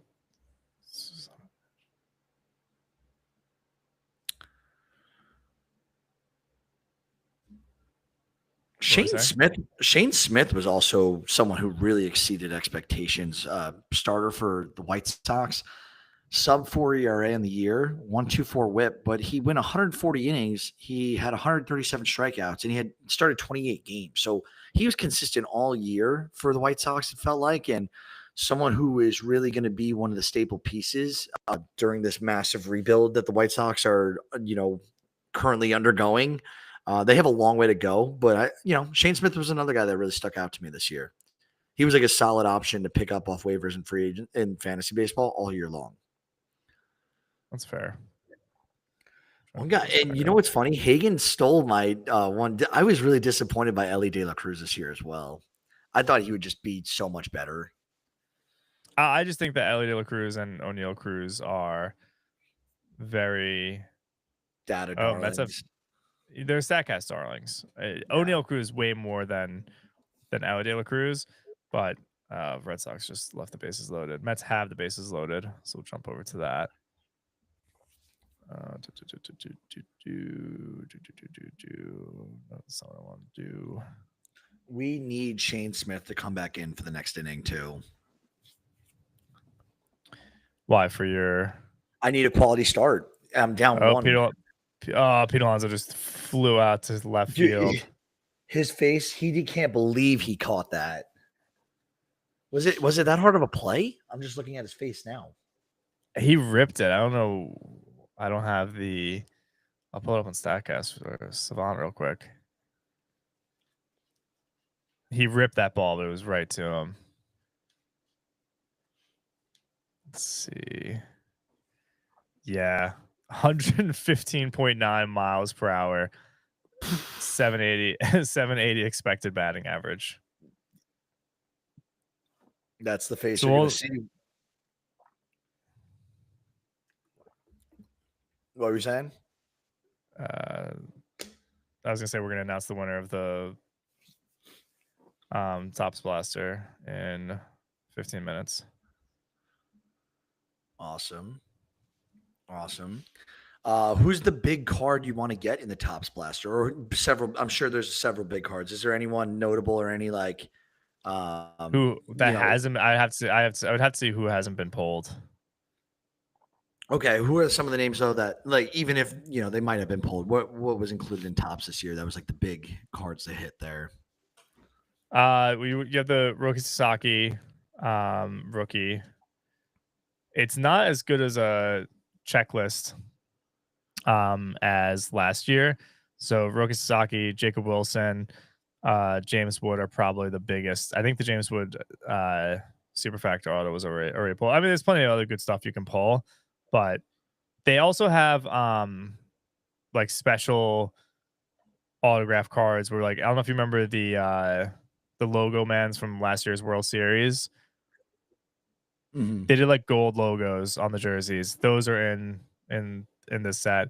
And then they have like old players as well. So you can get like Albert Pujols 101. There's decent amount of stuff. Albert Pujols 101? Yeah, like that's one of the cards that just came up. I haven't bought cards in so long. I've been so bad about buying. Have you been buying, or are you still trying to recover from a wedding? Still trying to recover from a wedding. I just collect like Hall of Fame. So I'm going to do a video soon with like all my Hall of Fame autographs. What I'm doing right now is I had that book of like 50 Hall of Famers, and we're cutting the book up and sending the individual autos to PSA to like slab them. And that costs money. So I'm doing that. Yeah. If I have so many Hall of Famers that like now it's like the guys for the most part that I need are a little expensive. So it's kind of just like waiting for them to come into the store at the right time and getting them for the right price. So John at the store has been very good to me. No, you got a great gig there, and you help him out. So kudos to you. That Yeah, you have that little. I do like the grading. So like today after this, I'll sit at my computer and I'll log all the grading stuff. So it's a lot of fun, and that's why one thing that we're gonna do more of now as we go into the off season and we kind of just start to roll with me, you, Hagen, and James. I'm gonna bring back the giveaways because just being frank, it's like we can. Ooh, nice play. We can afford to put some money towards doing those giveaways again, which were always a lot of fun. And yeah, like it's a nice way to get followers, obviously. So I'm not going to say that that's not a motivation, but I do like giving stuff away to the fans, and I am in a situation where I have access all the time to pretty much any baseball product that I want to get, and there's people around the country that frankly don't have access to it. There's plenty of places in the countries that don't have local stores that are right there, and if you go to Target or if you go to Walmart, they don't always have them in stock. So I like to be able to like do that. I'm really I probably didn't add the last 4. So there's 356 members of the Baseball Hall of Fame. Do you know how many autos do you have of those 356? Is it 356 players or 356 members? There, according to it, how I said 356 members. Yes. Yeah. So that includes umpires and stuff. So let's see.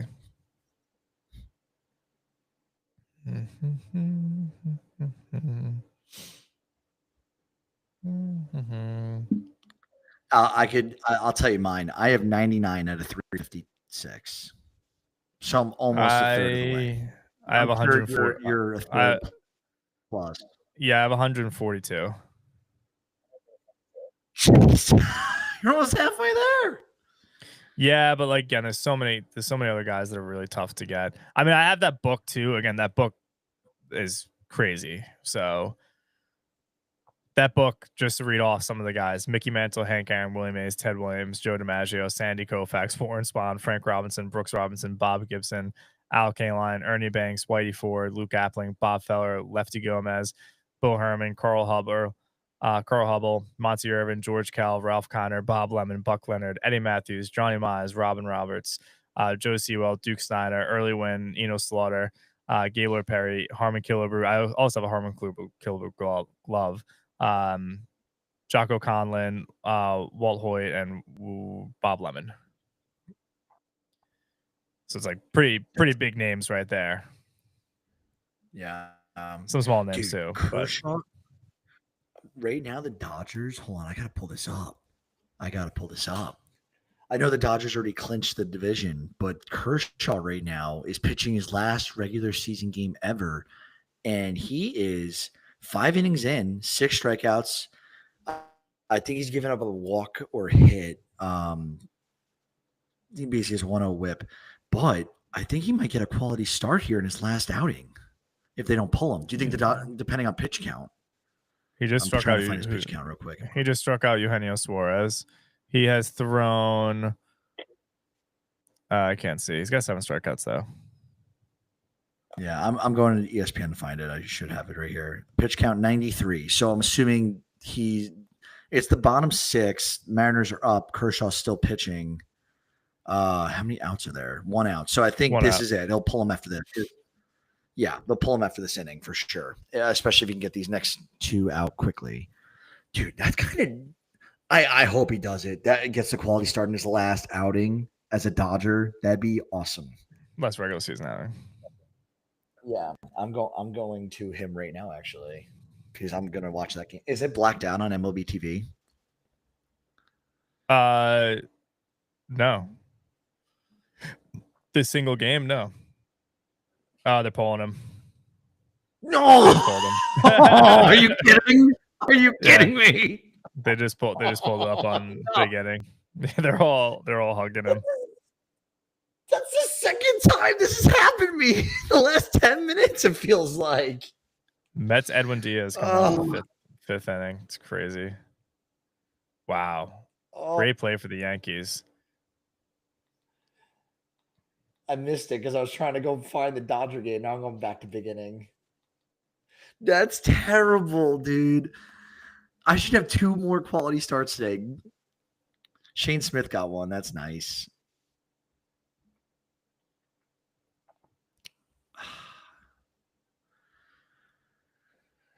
Ugh. That's terrible, dude. Why couldn't they just let him go through 6? I don't understand that.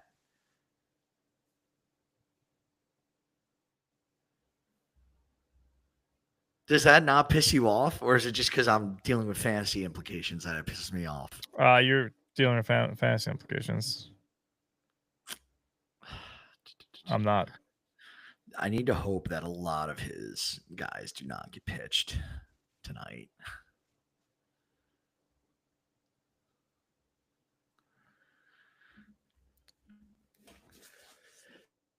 Damn. Well, obviously we just saw one of the best pitchers of all time walk off the field during the regular season for the last time in baseball history. So we've talked about Clayton Kershaw a lot the last couple of weeks just because of the announcement of the retirement.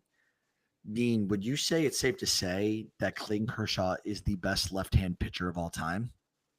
All time? Yeah. Probably not. Time. So who do you have in front of him? I'd have to think about it. Let me look up the best lefties in all time. I know Warren Spahn's on that list, and I know Randy Johnson. Sandy Koufax. I would put Koufax above him. I would put Johnson above him.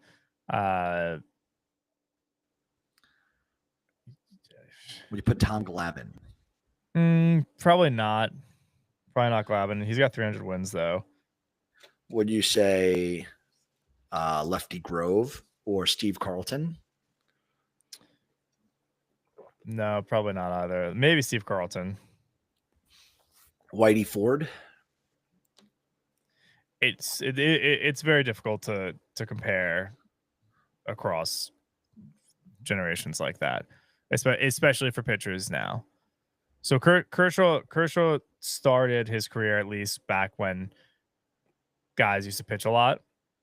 I don't think we'll ever see. Oh man, bad news. Oh, maybe not for the Yankees. Oh, maybe yes. Oh, great catch. Yeah, Trent Grisham is huge. Dude, he's a dog. They have the best offensive outfield in baseball right now, the Yankees. I'll pull up a nice comparison here for us with some of the great lefties. So give me 1 second. Yeah, I was reading that the Yankees right now. I think it was like OPS, runs, walks, home runs, RBIs. The Yankees are first across the board in every category for the outfield between Bellinger, Grisham, Jason, Judge, and Stanton, all contributing to that this year. It's kind of nuts. Very slept on. God, Kershaw has so much WAR. Just the way you said that, it made me very happy. Ellie De La Cruz is up, top 6. Reds are still chasing the Brewers 4-2. Toronto's up 6-4 on Tampa Bay. That is the bottom 5th. Toronto's at the bat. Mets are now 4-0 down, and this is the top 6. So they're looking at less than 9 outs left to play with before the brink of elimination. And then Rangers, Cleveland. Cleveland's losing to Texas, so that's good news for Detroit. We shall see how that plays out, though. Okay, so I'm going to tweet this out, too. Okay. L.A. De La Cruz. 1-1 count versus Aaron Ashby in this Milwaukee game. We got a nice little... Aaron Ashby's an interesting pitcher. I like watching him pitch.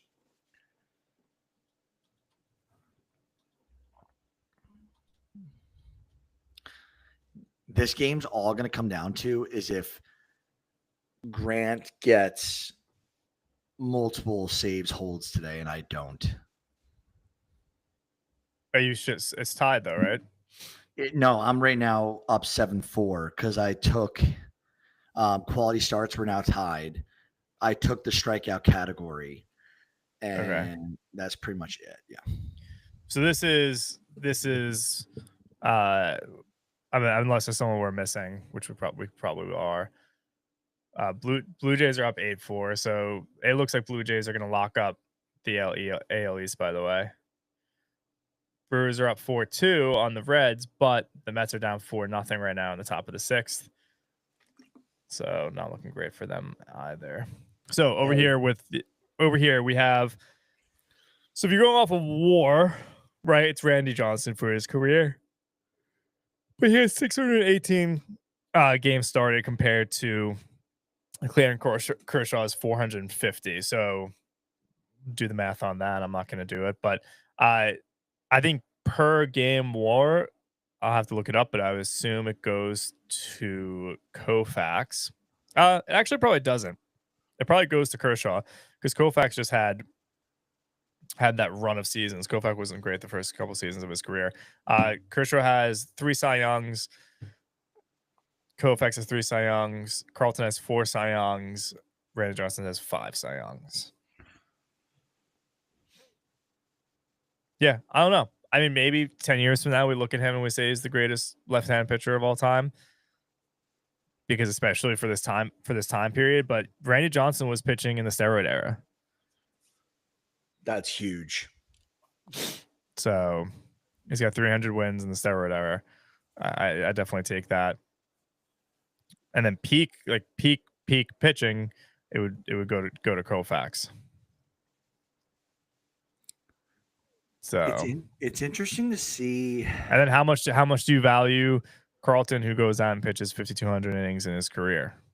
This is what I'm looking at, though. Since Carlton clearly has the most games pitched out of any of those guys, the stat accumulating stats which were strikeouts, and you just had it pulled up. I missed it, but Randy Johnson has more. He has more strikeouts than Steve Carlton in less games. Yeah. Well, yeah. I mean, yeah, he was. He also Brandon Johnson is one of the greatest strikeout pitchers of all time. That's not super surprising. I also thought, interesting enough, but that's something to call out, though. It's just like Steve Carlton. Yeah, 100%. But again, it's a different era, right? Guys are striking out significantly less when Steve Carlton is pitching than when Randy Johnson is pitching, and Steve Carlton still has over 4,000 strikeouts. That's fair. Can we agree that Whitey Ford's the worst one of these 5? Whitey Ford is the worst out of these, yeah. So, but he's got the most. He's got the most World Series rings. So then it's like people do value, and he's got a World Series MVP, right? So people value that. Again, if we're talking I think it's pretty simple. If you're talking peak, it's Koufax. He's got 3 Triple Crowns. He's got 3 Cy Youngs. He's got 2 World Series MVPs, right? So who is the best pitcher at their prime? It's Koufax. And then if you want to go longevity, it's Carlton. If you want to go consistency, it's Kershaw, right? But I still think with Johnson, I mean, he's got 5 Cy Youngs and led the league in ERA 4 times, again during the steroid era. So I probably lean Randy. I probably go Randy Johnson over Kershaw. 2-2 count to Stanton. I need him to yak this one. Come on. Oh, it was hot. Wait, they walked him? It was 3-2. Oh, it was 3-2. My eyes are losing it, dude. We said we're gonna be on here for 3 hours. I'm gonna take my first bathroom break of the podcast. We're doing the giveaway. Okay, let's do the giveaway. Then I'm gonna go to the bathroom, and then we'll come back right into it and get an update on the games.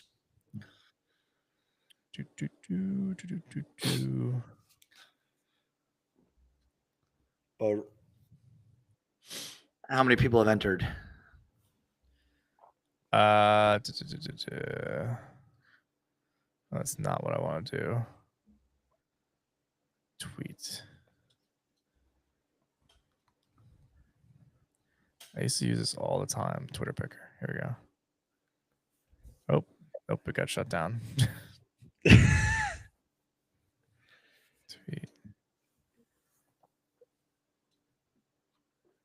There was the website I used to always use. To close pop up. Here we go.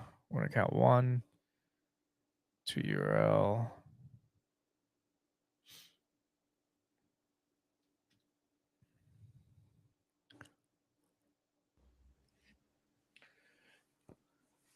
Dude, the Yankees love striking out. It's going to be the death of them in the playoffs. That or the bullpen.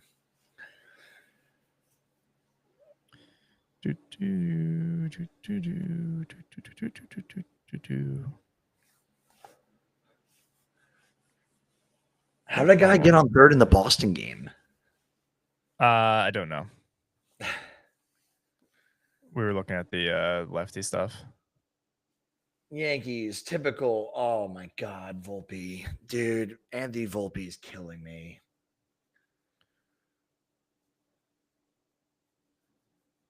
Churrio's up in the Brewers game, 4-2 Brewers. Man on first, 2-2 count, 0 out in the bottom 6th. Hopefully the Brewers, for Hagen's sake, can get some insurance runs right here and put away the Reds if the Mets are able to make a comeback, but still 4-0 in New York versus Miami in the New York Mets Miami game. So Mets need to really get a step on that if they're going to make a comeback. All right. So here we go. I got it in. So what we're doing is we're giving away one of the what's all counts. Allow, please enter FTH account. Okay, that's set. That's set. You need a profile picture. Cool. So we're giving away this Topps Chrome Blaster. Okay. So I'll hit the randomizer. So what I do is I put the tweet in here and it will pick us a winner. And the winner is Jay, who looks like he's from New York. Jay. Just Jay at Jeremy Woolston. Okay, so let me just screenshot this. Cool. Congratulations, Jay. Well, that was quick. All right, so we'll get him. What's that? Imagine it was Rooney who won. That'd be funny. So Brett, while you go, I actually have another blaster, so I'll open my blaster while you go to the bathroom.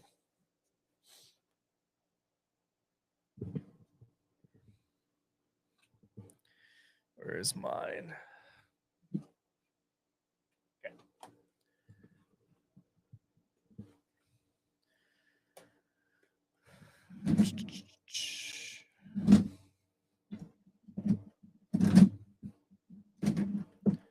Bottom of the 6th for the Mets. Marlins still up 4-0. Edwin Diaz is now in his 2nd inning of work, which is crazy.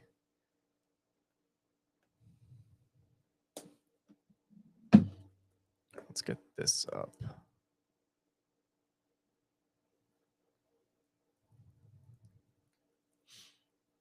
We'll jump over to that Met game. And I'm going to open up my blaster.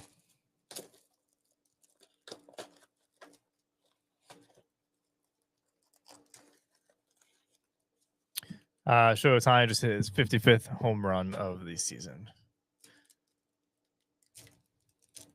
It's actually the first Topps Chrome I've opened.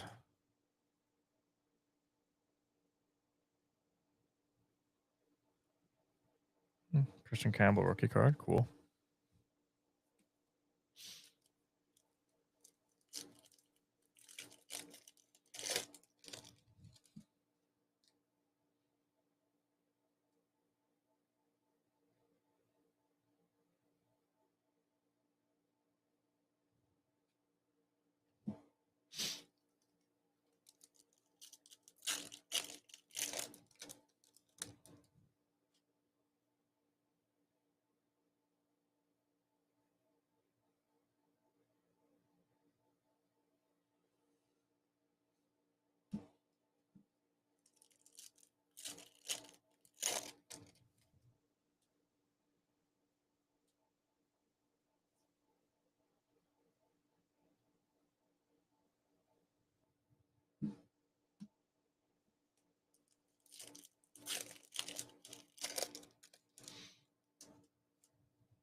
Oh, it is good. Fortune 15.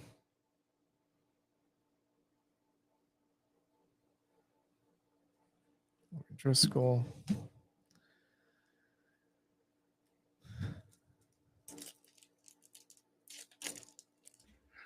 All right, I'm back. Walkers runners on first and second. I've gotten absolutely nothing in this box. Dude, I just walked to the bathroom. I guess because it's like, I don't know what it is outside. It's 84 degrees outside. I put on my AC for the first time. My apartment flooded. So Really? I have a flood going on 10 feet away from me. And I'm like, I just moved my stuff and I'm letting it flood. Like, I don't Just turn off the. No, at this point, though, I think the water overflowed. It's done. It's not like continuously flooding. It's just like my water meter rises to a certain level and water overflows, but it's happened multiple times. All right, I got absolutely nothing in that box. That sucks. It bodes well for Jay. He'll get something. Ohtani hit a home run while you were away. Did he? Yep. Dog, I have him. Let's go. Problem is, I need stolen bases. Even though that's awesome. Did Suarez do anything today yet? It was less about you and more just announcing that he hit a home run. I know. I'm sorry. I'm being selfish. Eugenio Suarez. I want to see if he got. No, it's still 5-0. So he did not do shit yet. Damn. Well, Ohtani, Trout, and Freddie Freeman all having bombs on the last day of the year. Love to see that.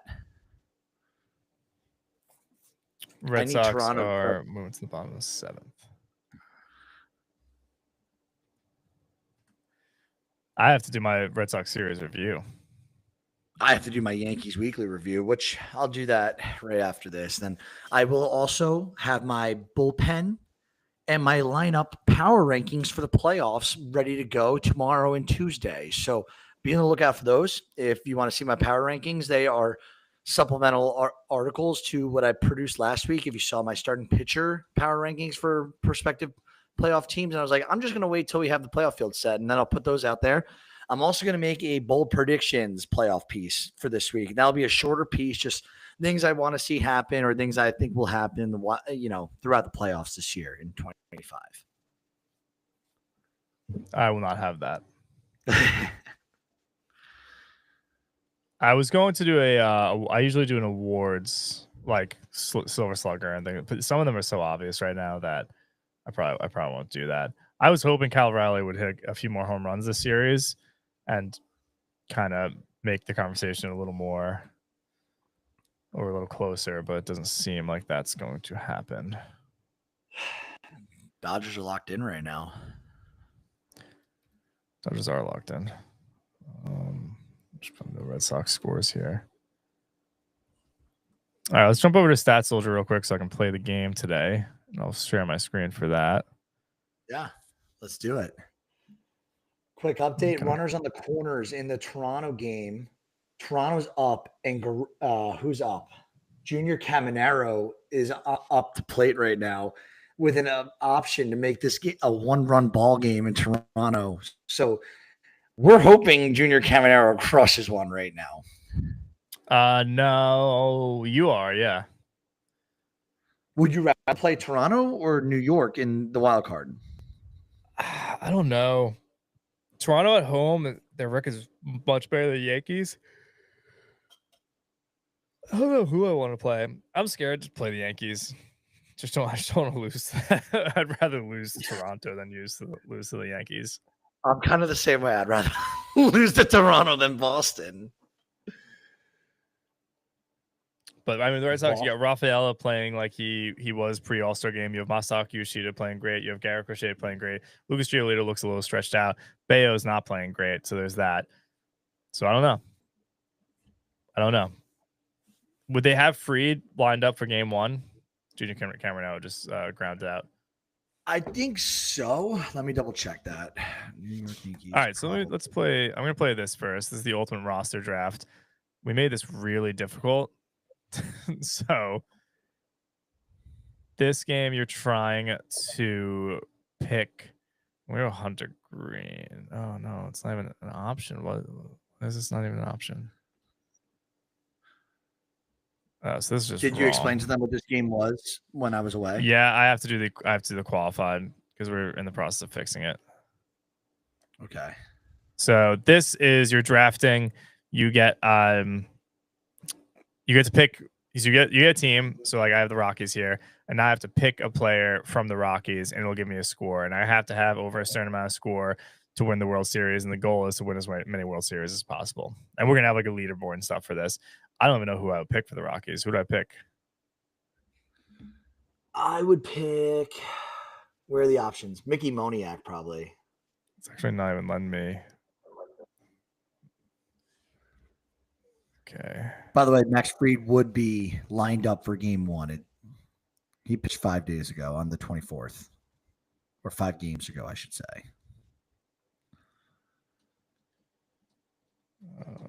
Bug and draft game. All right, so this is actually there's a little bug. We're still kind of like working everything out here. So you kind of right now it's not going to show you all the players.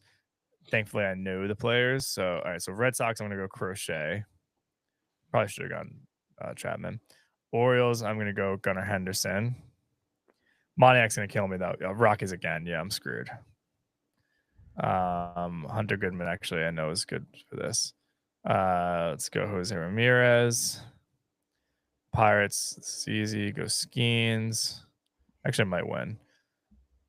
Diamondbacks, I'm going to go Carroll. Moniak's probably still going to kill me. Taylor Ward, I think, is overall better than Trout this year. Yep, okay. Marlins. Who do you pick for the Marlins, Brett? Stowers is still available, so I'm going to take him. Yeah, Stowers.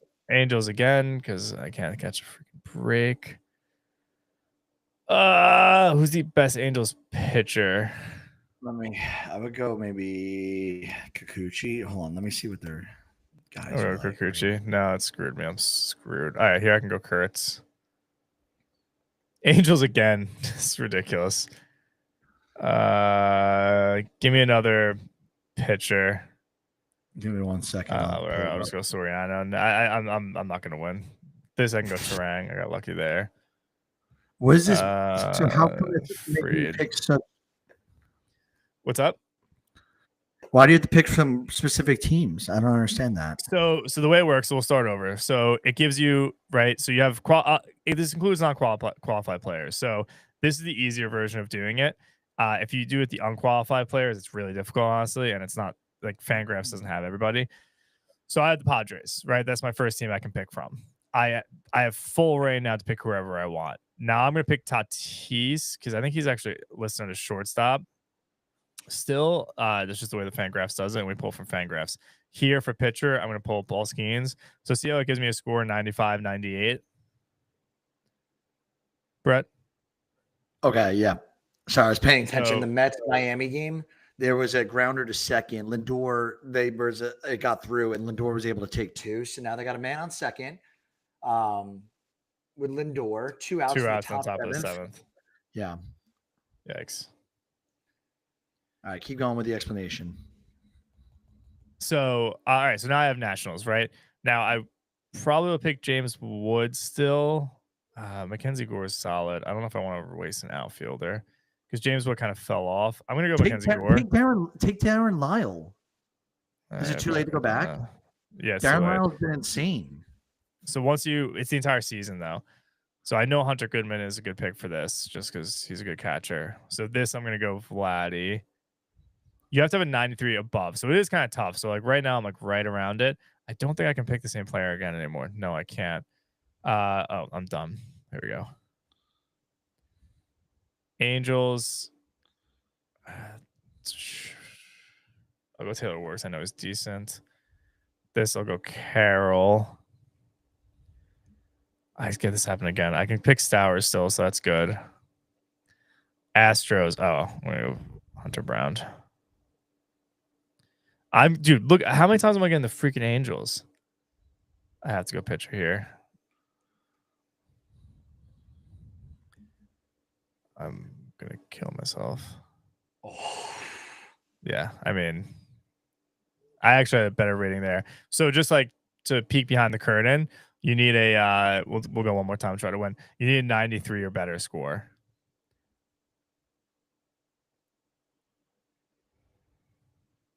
And it's very tough. This will go Logan Webb. Dog. I'm gonna go Wood this time. Go yeah. Lyle. You keep going. Yeah, no, what? No, Wood's fine. Wood's fine. This is tough though. I'll go DeGrom because I think DeGrom is higher than Evaldi right now. This sucks. Shane Smith. Yeah, Shane Smith. Shane Smith is probably still the best one. I could go. No, I can't go Win. I could go Win here. That's probably the best option for. Go Brendan Donovan. He's been injured, but he's been incredible. No. Like, it needs to be the entire season, though.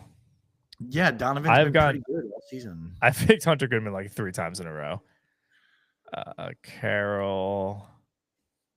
Oh, good. Caminero. Dude, this is ridiculous. Yankees still 2-2. Bottom of the 7th, 1 out. Jazz Chisholm coming to the plate. Roman Gonzalez has been good. I'm gonna go Crochet. That's dumb. Dude, this is the second time in a row I'm getting the White Sox. Yeah, 9-1 again. All right, I'm playing until I win. Twins. Joe Ryan. Yeah. Padres. You go without even letting me pick. Dodgers. Ohtani. Oh no, this is wrong. No, that's a bug. Why is Ohtani a 63? It's a bug. It's combining stuff because he's a pitcher. That's a bad bug. Yeah. So the problem is, again, we're pulling from Fangraphs, so some stuff just gets screwed. I just got screwed there. This is bad. It's really bad. Who's the best pitcher? Sonny Gray? No. No. Bad. I'm screwed. Red Sox are up 4-3 in the top of the 8th. No outs, 1-0 count. Detroit's hitting. I can't see who the batter is yet. I think it's Malloy. He grounded out to third anyway, so he's out. 1 out.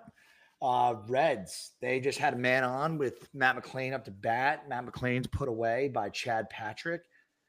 Toronto, they're trying to close things up in order to claim their divisional title for the American League East. It's 8-4 in that Tampa game. It's still top 7.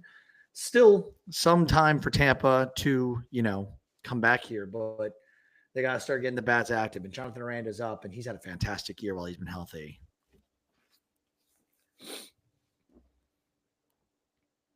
I hate myself. Cubs, give me a player. Me? Yeah. Would go to a position. Let me see. Maybe Nico Horner, shortstop. Matthew Boyd. Yeah, no, Horner's good. Rockies is Goodman every time. It's the only person. Giants. Giants, go with their. Can you go with their catcher? No, you need a position. No. Oh, go with Adames. No, he wouldn't have a good score here. I already did a shortstop anyway, so I'll go Logan Webb. So a couple of Willie Adames is the first Giants player with 30+ home runs in a season since Barry Bonds. I know, but it's like it's all of his stats combined. Yeah. But yes, that's a good fact. Do you want me to pull up some injuries that happened this week that we didn't bring up earlier while you're doing this, or do you want to? Yeah. Okay, so Jose Barrios for Toronto. He's going to be on the 15-day IL with right elbow inflammation. His regular season's over, and it ends with a 9-5 record and a 4.17 ERA. Minnesota placed Luke Keeschel on the 10-day IL, retroactive back to the 24th. This is with a thumb sprain. Keeschel had a 302 batting average, 4 homers, and 28 RBIs over 182 at-bats. So he had a fantastic little stint up with the bigs. Judge, he's not injured, but on the contrary, he sets an American League record for intentional walks. His 35th intentional walk of the season, eclipsing Ted Williams' 34 in 1957, was the most ever to an American leaguer since intentional walks were first tracked back in 1955, according to Stats. Sources say Ted Williams could have had 33 I intentional won the walks World back in Series. There we go. 2017. Yeah, but we won't focus on that in a little detail. Judge is now the new leader in the National League. It's probably never going to be broken. In 2004, Barry Bonds shattered his own record where he had 68 intentional walks in the season. In 2002, he drew 120 in 2004. So Dean, do you ever see that stat being broken by anyone No. and then no one's ever going to show any player that type of respect again. Barry Bonds was different. And then finally, little shout out to Jose Ramirez, J-Ram of the Cleveland Guardians. He had a double on Thursday, and it was his 725th extra base hit of his career. Now he is the all-time Guardians extra base leader. So crazy stuff for Jose Ramirez. He's just adding on to another fantastic season of the career that he's putting together in Cleveland. And he'll probably not only be a Hall of Fame, he'll be a natural Hall of Famer, which we love. Like, it's all same team when I say that. And he's 50 bombs away. Dean, he's at 282. Jim Tomei had ended with 337. I think it's very possible Jose Ramirez is going to be the all-time extra base leader and home run leader for the Cleveland Guardians when it's all said and done. Yeah, probably. That's kind of crazy, though. Don't you think? For the little people talk about Jose Ramirez and what he's done for the game and what he's done for Cleveland. Enough people talk about it now. I can't think of like anyone Cleveland's had in the past like 20 years that's been good and ends up leaving. Like that would have been Francisco Lindor would have been right there with him if he didn't leave for the Mets. Kenny Lofton is the all-time stolen base leader. He's got 452. J-Ram's never going to touch that. He's at 284 though. And after next season, J-Ram, as long as he steals 60 bases next season, which that'd be less than half of what he stole this year, he will be the only other Cleveland guy to be above 300 stolen bases in his career. Another notable thing. Cool. Right now, little check Cleveland. They just got a little knock. 5-4 game versus Texas in the top 7th. 1 out, 1 on, and Cleveland's batting. Brewers are up 4-2 still. Man on second while Brewers are hitting. And then we can move over. Sorry, I'm looking at 4 screens at the same time. Tampa Bay, they're still trailing by 4. They are in the top 7th. And the Marlins, they got a man on second with 2 outs. They're not going down at all, the Marlins. I think the Mets season is close to being. What happens if the Reds and Mets both lose? Who gets in? Reds have the tiebreaker. Oof, brutal. So it would end up being the Reds. Which right now it's looking that way. Is your dad watching the game at the house? Yeah, I'm sure they're watching. That was a dumb question because they're not in New York right now. Yeah, it's also a Sunday. I thought your parents like going to the Sunday games, no? Or is it the Saturday games they go to? They have the Saturday games. Gotcha. Did you play your MLB The Show game today or no?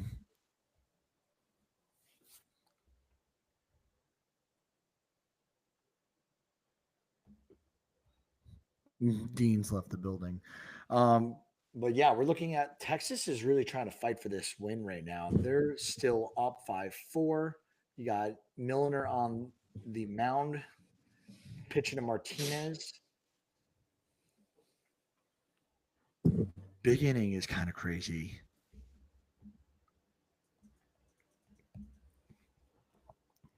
No, I didn't play MLB The Show today. I will play it tonight. I'll play my game. Dude, the Mets need to make a comeback. I want to see that. They just look dead right now.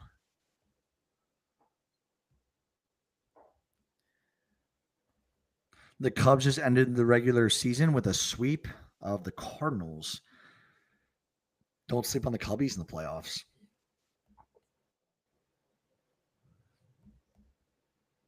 You can just text us pain.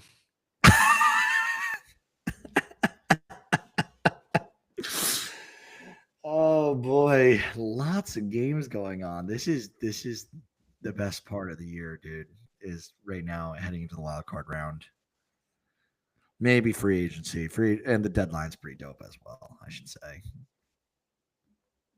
What's your favorite time of the baseball season? The first like couple weeks.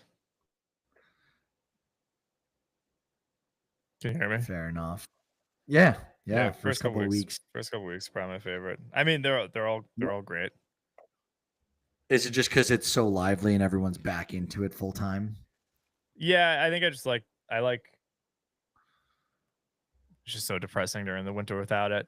I mean, right now is a lot of fun. It's all fun. There's no bad part of baseball. It's way more fun having way more fun having your team in the playoffs. I will say that.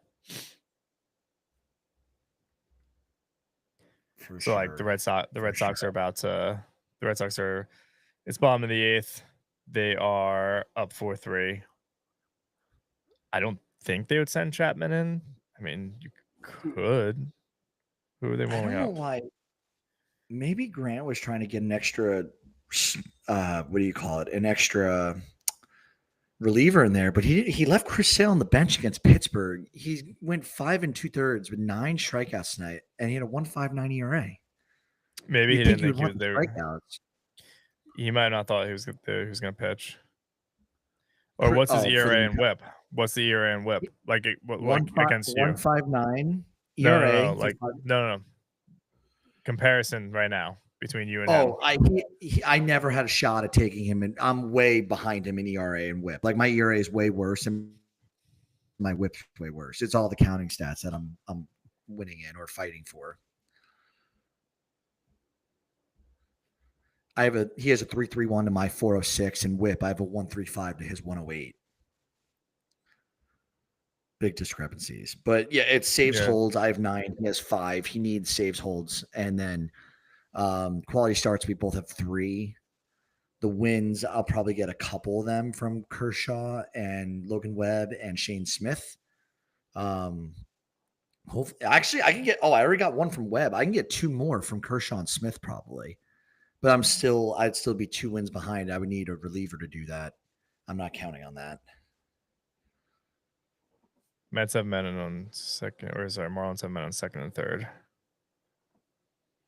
I should not have drank a large coffee and a large Gatorade and a large water all in the first hour of this recording. And we're like 2 hours in now. Yeah, I know, but now I got to pee a second time. And it's like, ugh.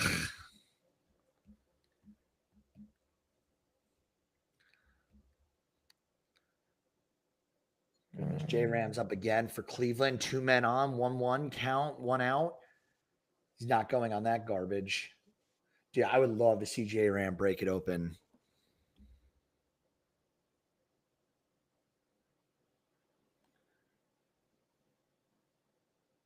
Milwaukee's got 2 on, 2 out. Christian Yelich is up. Runners on first and second. Pitch outside. All right, Mets are out of the inning. All right, so now going to top of the 8th. Mets are still down 4-0.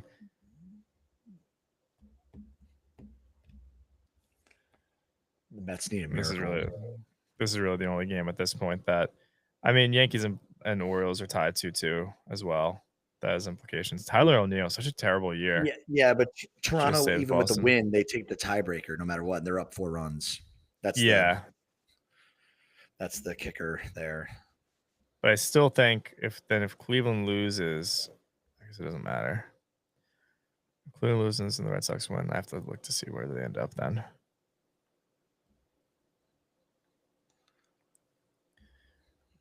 Yeah, Red Sox have Weissert going in the top of the 9th, which makes sense.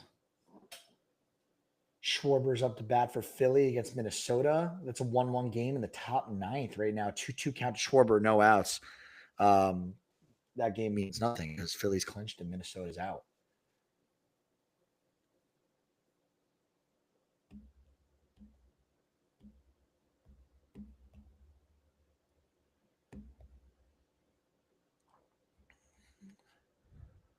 Pete Alonso leave if the Mets don't make the playoffs. Brett, Will what?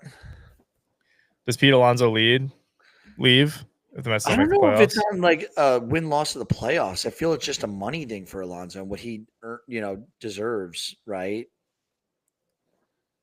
I think he likes the Mets. I think it's all about money for him.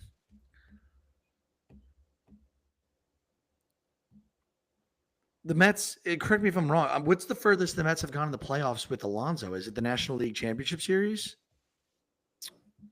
Yeah. I'm gonna double check that. Mets playoff runs. It's not the World Series, so Yeah, it's not the World Series. We know that.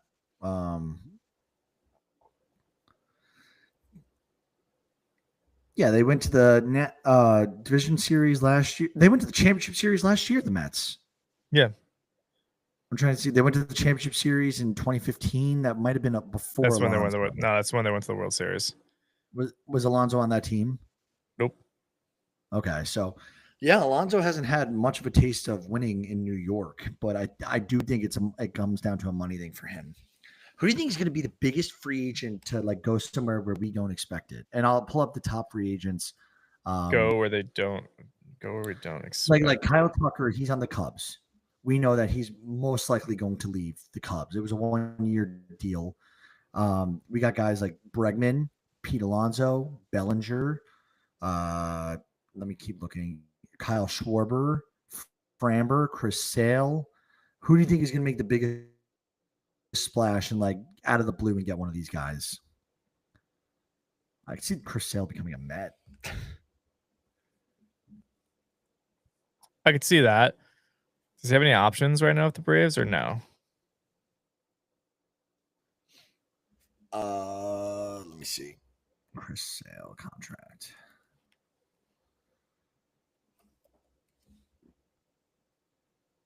After this, I'm going to pee again.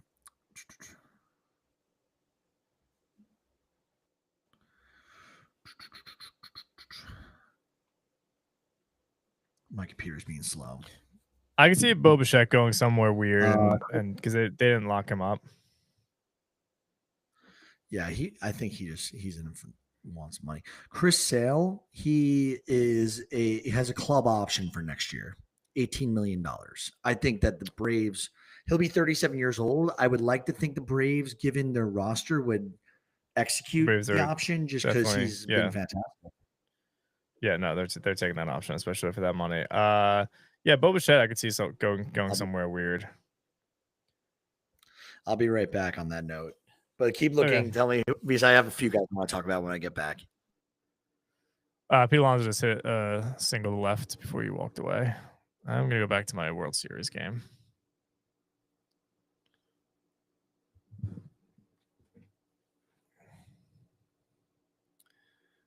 So this, I go Tatis.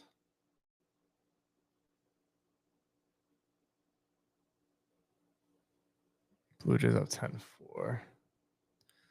Brewers, I will go Freddie Peralta. Royals, I think I go by the way here, yeah. Miami, I think just go Stowers, yep. Guardians, Ramirez. We're looking good so far. Trevor Rogers. That's dumb. Schoolball.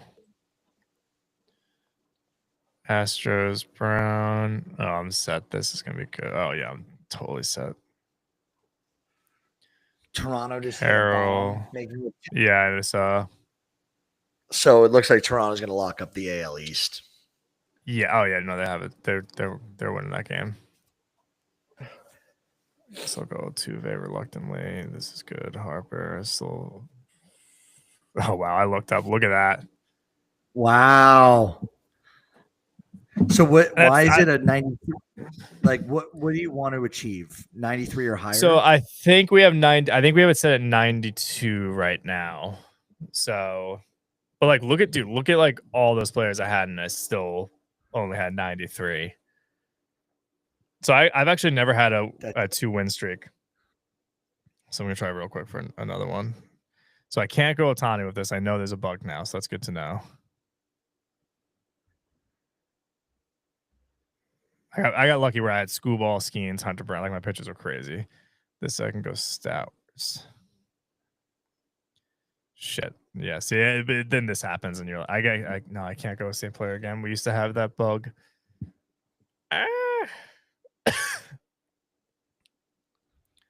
Who's the second best player on? Oh, Yuri Perez hasn't been good. Jansen Junk. Miami. How many times have you played this game? I haven't played it too many times. I played a lot when we first did. No, seriously, when I was figuring out the bugs, but then we just updated it, so that's why I'm actually kind of playing around with it again. Ooh, Boston just gave up an infield hit on a single up the middle, but it didn't even get through. It was contained, but there was no play being able to be made. So now it's first and second. That was kind of smart, honestly, by Boston not to throw the ball there. He didn't have him at second. He definitely didn't have him at first. Greg Weiser has like a bunch of blown saves this year, so don't love that. But I also didn't want them throwing Chapman. Outfield, I'm going to have to do Duran. Dude, the Mets season kind of lies in Jeff McNeil's fate right now. There's no outs. No, there's 1 out, 0-1 count, top 8, 2 men on. McNeil's at the plate. All right, I just won the World Series again. There you go. I go till I lose. Okay, so this is Judge, obviously. But you just won, so why do you keep going? I go till I lose. Dude, I think Judge. Wait, who just hit a bomb? Was that Ben Rice? Ben Rice just hit his second of the game.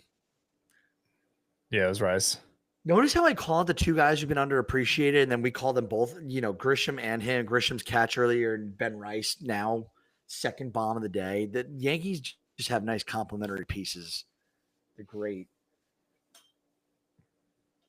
That's why I believe in the Yankees. They get in. Fried's a dog. Again. Where do you think Fried ranks in as top overall pitcher in baseball? Like, where would you put him? Top overall pitcher? Yeah, like 10 to 15 range, or like? No, it's probably top. Right now, it's top 10. Okay. That's fair. He's been awesome all year long. When you say right now, though, like, would you rather have Garrett Cole or Max Fried next year?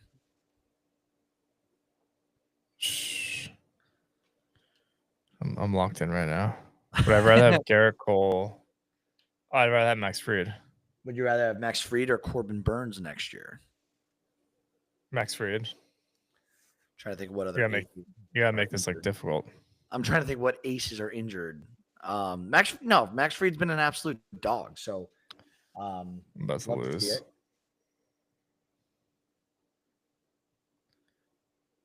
I'm fucked. We're in trouble here. I just got Max Fried. I missed it by 1. Shit. Okay.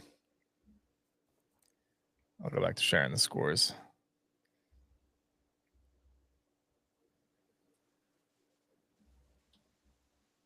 Mets have first and second. Who is up?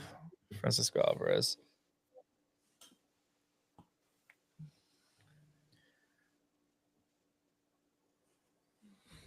Where's the Brewers game? The Brewers game came offline. I want that game back on because I want to see Jared Koenig pitch through 1 inning. He's definitely going to get a hold. He might get a win. Yeah, Red Sox. Do you know how that works at the end of the game? What? So Jared Koenig, for instance, he's a relief pitcher for the Brewers. It's the bottom 8th. They're playing Cincinnati at Milwaukee, and Jared Koenig came in through 1 inning. He got 1 strikeout, but they had a 2-0 lead. What dignifies hold from win in that situation? Is it the amount of innings you pitch, or is it the difference of the lead in the game? He can't win. They're already up. So the only thing he can do is hold. Yeah. What do you have to do in order to? I should know this. What do you have to do in order to earn a win? Because you see relievers get wins all the time. You have to be a pitcher who, if you pitch 5 innings and the team has a lead, you're in place to win. And then whoever is, say they go down, whoever pitches last for the team. So say right now the Reds go up 5-4. They're not up, but let's say they went up 5-4. All right. So, for example, Phillips is pitching right now for Cincinnati, correct? Correct. So let's say the Reds go up 5-4, okay, in the top of the ninth. Phillips gets the win. He was the last pitcher who pitched. That makes sense. Okay. Yeah. All right. So he can only get the hold. All right. Fair enough. Yep. That's bad that you didn't know that, but okay. No, that's what I figured it, but I didn't want to start talking about it, explaining it like I knew on air, and then it's like, no, I'm wrong. So I wanted you to just clear the air on that one. Bryce Trang just went down. All right, so little score update. 6-1 in the Dodgers-Seattle game. Dodgers are winning currently, and that is top 8th. Texas is still up 5-4 on Cleveland. Still good news for Detroit. Yankees are up 3-2 now. With Stanton up, 2 outs, 1-2 count. Let's see if Stan can get an insurance run. That'd be really nice. They're throwing him outside. Let's see. Stan, foul ball. Let's see what other games are live right now in terms of scores. Got a lot of games ending here soon. Yeah, so Red Sox just ended. I have the Mets game up here just for everyone to see. It's bottom of the 8th. Marlins are up. So Yankees are up 3-2, bottom of the 8th.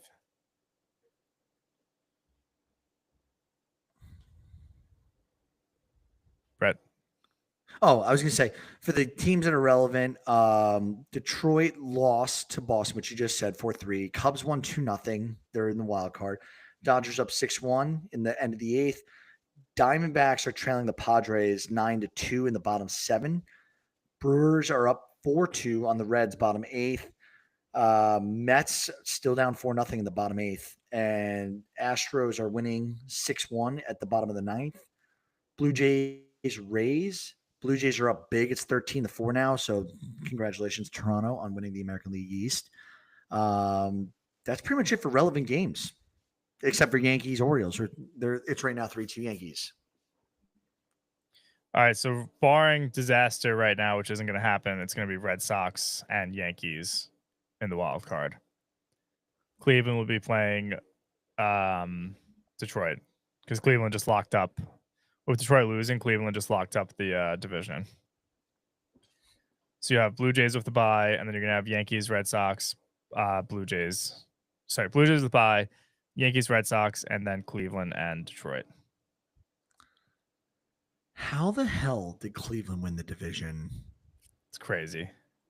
That might be George Springer just hit another home run. They're just piling it on the Toronto Blue Jays. This is 13-4. Oh my goodness, Tampa! Come on,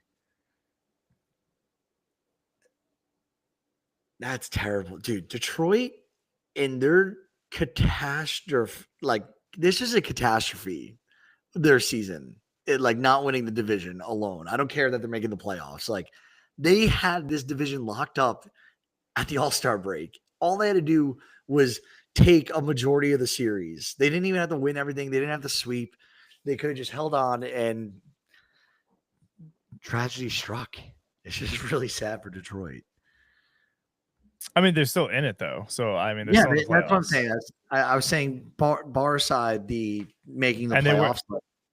Yeah, and they weren't going to. Trey Turner just won the batting title too. They weren't going to get the bye, so they're fine. You just reset. You're in the playoffs. Yeah, you're gonna have Schoolball. You're gonna have Schoolball for game 1. You're gonna have Crochet for game 1 against the Yankees. Did you say Fried is gonna be ready to go? Fried is going to be going game 1. He'll be ready to go. He pitched last 4 or 5 games ago. So we might have to do an episode while the Red Sox and Yankees. Will you be able to tolerate me on an episode while the Red Sox Yankees are playing? Well, I'll be able to confirm that you're actually watching the games. I do watch the games. I hate that you say that. I will admit, I do not watch the Yankees nearly as intently as you watch the Red Sox. Not even close. That being said, though, I have been very good.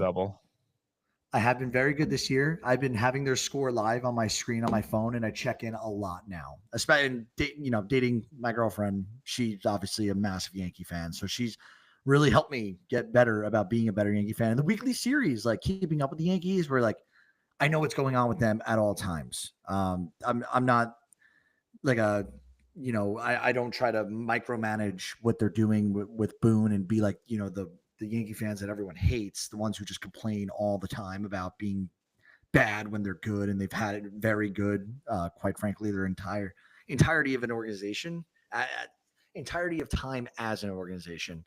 But yeah, I've been much better, and I think your bullying towards me on that has what do you call it? Helped, supported me. What do you call that? What's that mechanism called where you bully, not bully someone, but you like I don't know what you're talking about. When you're hard on a specific person to make them better. What's the actual word for that? I'm tongue tied right now, or my brain's having a brain fart. Coaching them. Yeah, in a way of coaching, more of a you reverse psychology. You've called me out for not being a good Yankee fan, and now I'm much better at it. That's, I guess, the term I was looking for. All right, I want to see when the games are. Here, let me go to scores. They'll probably be, I'm assuming October 2nd, right? No, it's That'll be Tuesday. Thursday? It's Tuesday. Tuesday, September 30th. Yeah, so Padres Cubs 3:08 on Tuesday. That'll be at Wrigley Field. And then Mets Reds, looking like it's going to be the Reds, are playing the Dodgers at Los Angeles at 9:08 p.m. on Tuesday. We don't have the AL ones though, right? Not yeah, yet. no, the AL ones aren't out because they just don't know who it's going to be. So they will soon. Yeah. So it's either going to be a 108 game that would suck or a 608 game. If it's a 608 game, then we'll definitely jump on. And the same deal, it's 108 and 608. I don't like that at all. Why are they doing 108, 1 o'clock? I don't like that they do the daytime games for the playoffs. Like, it's like, Yeah, don't I you want hate people that. to watch? Yeah, It's, no, I'm like, let's talk, we talked about this a little bit in the last episode without you. I know I posed the question, it's the dumb man's question. Like, why can't the MLB just like put all the streaming rights on one platform? Why don't, what outside of money, what's stopping the MLB from just like, hey, none of our games are open to money. anyone? Yeah, but like, don't you think you monopolize? And like, I think every bar in America would pick up the MLB package if it was strictly an app. Strictly an app to watch MLB. But games. it's not just MLB. It's like the teams get the money. A lot of the teams own like Red Sox own SN, Mets own SNY, Yankees own Yes. Like they own their own networks. Like it's much deeper than that, and there's so much more money. So Marlins have runners on second and third. This might be it. Brewers just won. Brewers just won. So Reds lose. So if the Mets win, then they're in. But they're down 4-0 in the eighth. So hey, 2 on, 1 out. Meant runners on second and third in that game. And Juan for the Marlins. Up. No, wait, am I behind? I'm showing Soto's up. No, Soto's pitching, you idiot. Oh, I'm reading that wrong. I'm sorry. Hey, don't call me an idiot. That was a simple mistake. There is a player named Soto who's involved in the batter. I just said 10 seconds ago that the Marlins have runners on second and third. Yeah, I know, but it's small from here when I'm looking at, so I couldn't see that it was not, in fact, not Soto at bat. It was Soto pitching. This is not good for the Mets. This is actually really bad.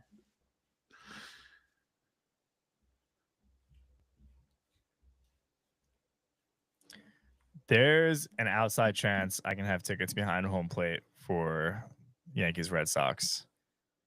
Who's your hookup there? I don't know if I'd be able to get to either of those games.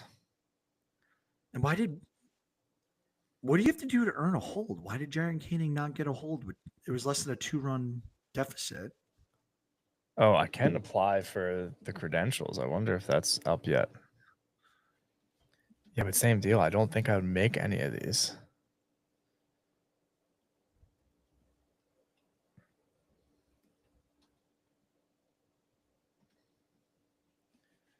Let me see if I can apply for this. Dude, Cleveland just scored. So now in the Texas Cleveland game, They won it. They won it already. They won already. Cleveland? Yeah. They won the division. Oh, okay. I didn't. All right. Maybe I'm Brett, behind them on TV. You are behind right now. I am behind. Like your brain is behind. No. The game is behind. And they didn't win. It's a tie game. It's 5-5. No, they won the division. This game doesn't matter. It doesn't matter anymore. Okay. We're on to bigger and better things. We honestly just need to see what happens with the Mets. Sorry. Sorry about that. Geez. Well, Mets their season's looking bleak. This stinks. Yeah, it's probably gonna be it. That'll be it for us. Our first little live stream while we watch together, and then we'll definitely figure out one of the games that we can watch and jump in for. Yeah, they don't have the wild card games yet. They have the division series up for Yankees. Interesting. Okay, I'm gonna try to apply. I'll try to get to. I have a hookup to get me behind home plate just for regular seats, but I would like to get the press pass. I doubt I'll get the press pass though. The only reason I might get the press pass is because everyone will be applying today. Yeah. I hope you get it. There's like an outside chance that maybe I sneak in. If you got the press pass, how many do you get? 1 or 2? I just get 1. Well, I can apply for everybody, but I'm not going to do that. Yeah, I know. You apply for me and we got it. I would drive home for that. Yeah, but the problem is I don't know if I can get to these games. Yeah. I'm heading to Texas on Thursday. We got a wedding. A lot of fun. I think that's wedding number 11 or 10 this year. It's insane. Are you let's see. Oh, we got bases loaded now. Oh man, fucking poor Hagen. This is what do you think is a bigger oh my god. Actually, no, it's clearly the Mets if they get eliminated here. Dude. So the Yankees will be hosting Boston. Yep. That's set. The Mets, if they lose, are out. And the Reds will be heading to the Dodgers. Padres, Cubs. That's going to be an interesting series. It's at Wrigley. I can't apply for this yet. I can email the Yankees right now if I want to. I'm not going to.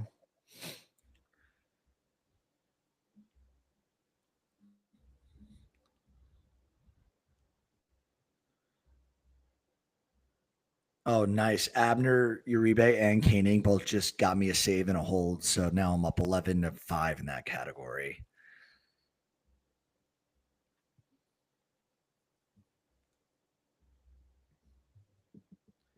It's not over yet. Two outs, bases loaded for Marlins. I mean, if they score at all here, this is over.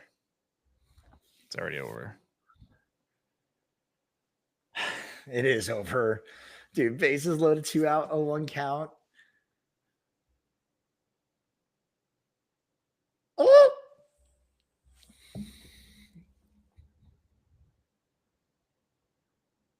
You're at this and don't react.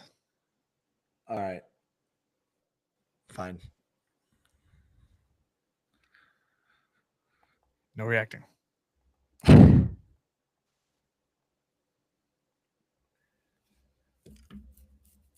This is so stressful.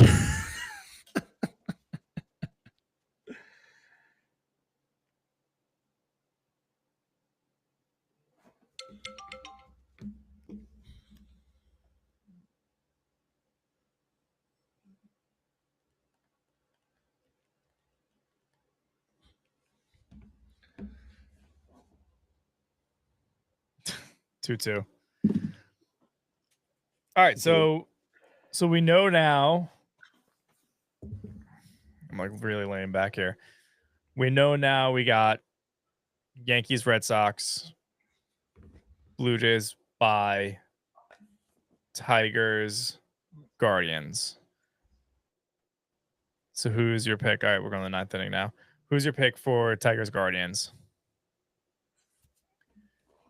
Keep in mind, Screwball is going to be fresh. Yeah, okay. Tigers, Red Sox, Yankees. I'll go Yankees. If you asked me that question 2 months ago, I say Boston.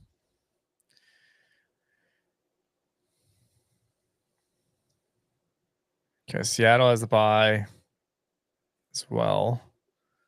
Cincy. All right, so right now it's gonna be Cincy, Dodgers, and then Cubs, Padres. Dodgers beat Cincy.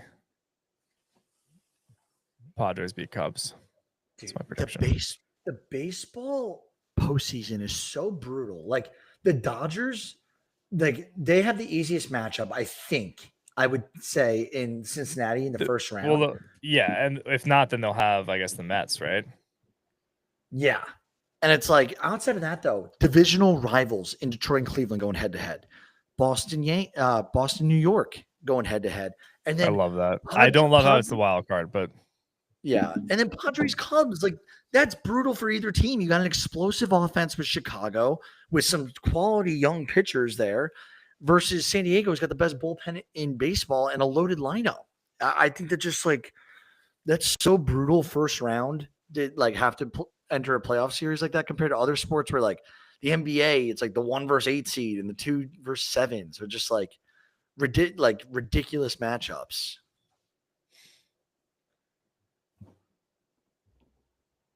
I don't know why they're just showing this Toronto game. I want to see. Oh, the Mets aren't back yet. No, they are. So now switch back and we'll be beginning.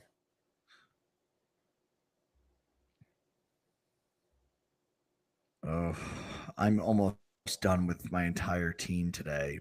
Jackson Merrill and Caminero are still going. He's still got a few. This is pain.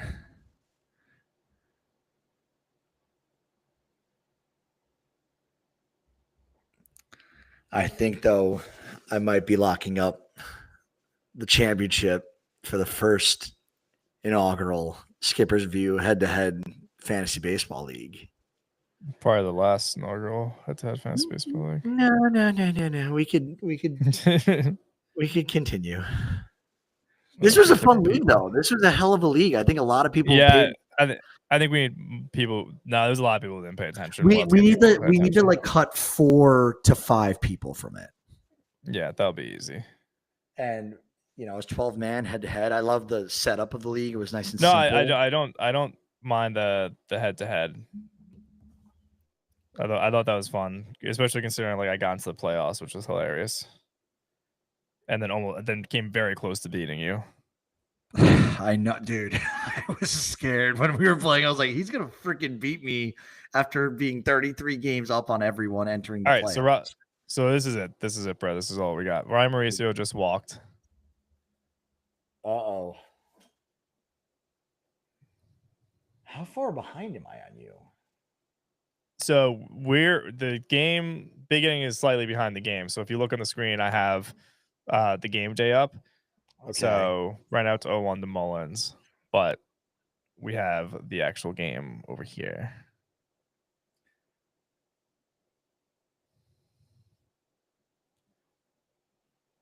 The Mets have their rally caps on. This is absolutely crazy if the Mets lose. Cedric Mullins. This is why you go out and get Cedric Mullins in hidden spots like this.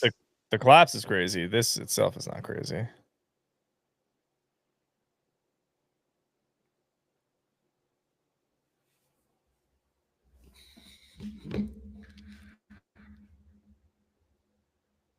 If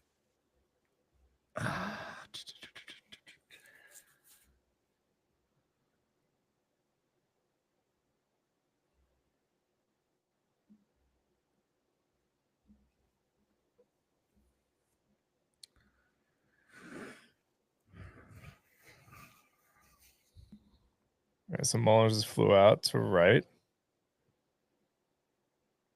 And now Lindor is up.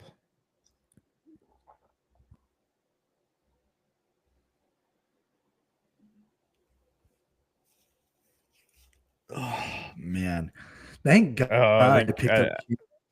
I think I just got spoiled.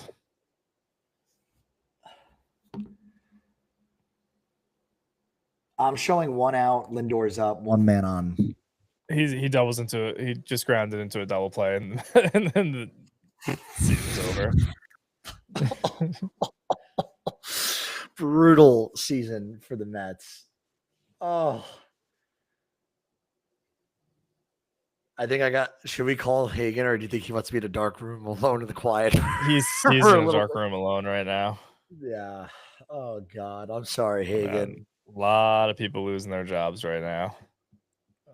Do you think the manager's gonna get laid off? He's gotta. Oh yeah, he's gotta be fired. This game was completely mismanaged. I mean, the season was mismanaged. It's crazy. I hate seeing this because you know this. My grandparents, they're 94 and 88 years old. They're the biggest Met fans in the world. And Lord, God knows when their last days are. And I wanted them to see a Mets victory.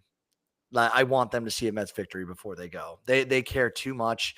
They are diehard fans. They watch every game. And now we got to wait a whole nother year to see what the Mets can do. Yeah, but we get to watch the Red Sox and Yankees in the wild card in a few days, so that'll be fun. All right, thank you for what? I was gonna say last thing. How bad do you think the Yankee trolls are gonna be on Juan Soto for leaving and going to the Mets who don't make the playoffs? And now the Yankees are in. I mean, he had such a good season. I don't think it really matters. Fair. And I mean, if Yankee fans are honestly, if Yankee fans are talking about Juan Soto today, then they got a whole nother problem. But we're gonna figure out if they're the 6 o'clock game if they're the 6 o'clock game, which would be great. We'll jump on and watch that together. And maybe we'll do another giveaway. We'll reach out to Jay for winning the Top Scrum Blaster. And yeah. Anything else? That's it for me. Good luck to all the teams in the playoffs. Look out for our blogs coming out this week. It's the end of the month. Hopefully, we'll be pushing a few through. Keep in touch. We'll kind of have all the postseason stuff, and then I mean during the off season, we're gonna go back to giveaways. We're gonna have more YouTube videos. We had James put a video out the other day. You and Hagen are gonna do some video kind of essays or podcasts, story blogs, kind of, and we'll kind of work on what next year is gonna look like and go from there. Overall, I'm happy with this year, and I'm happy with kind of where we are right now. We obviously, you and I both know we had a crazy summer, unfortunately. Yeah. Some not great stuff that happened in our little world, but we have bounced back better. And I think we're gonna have another big year. So, all right, bye.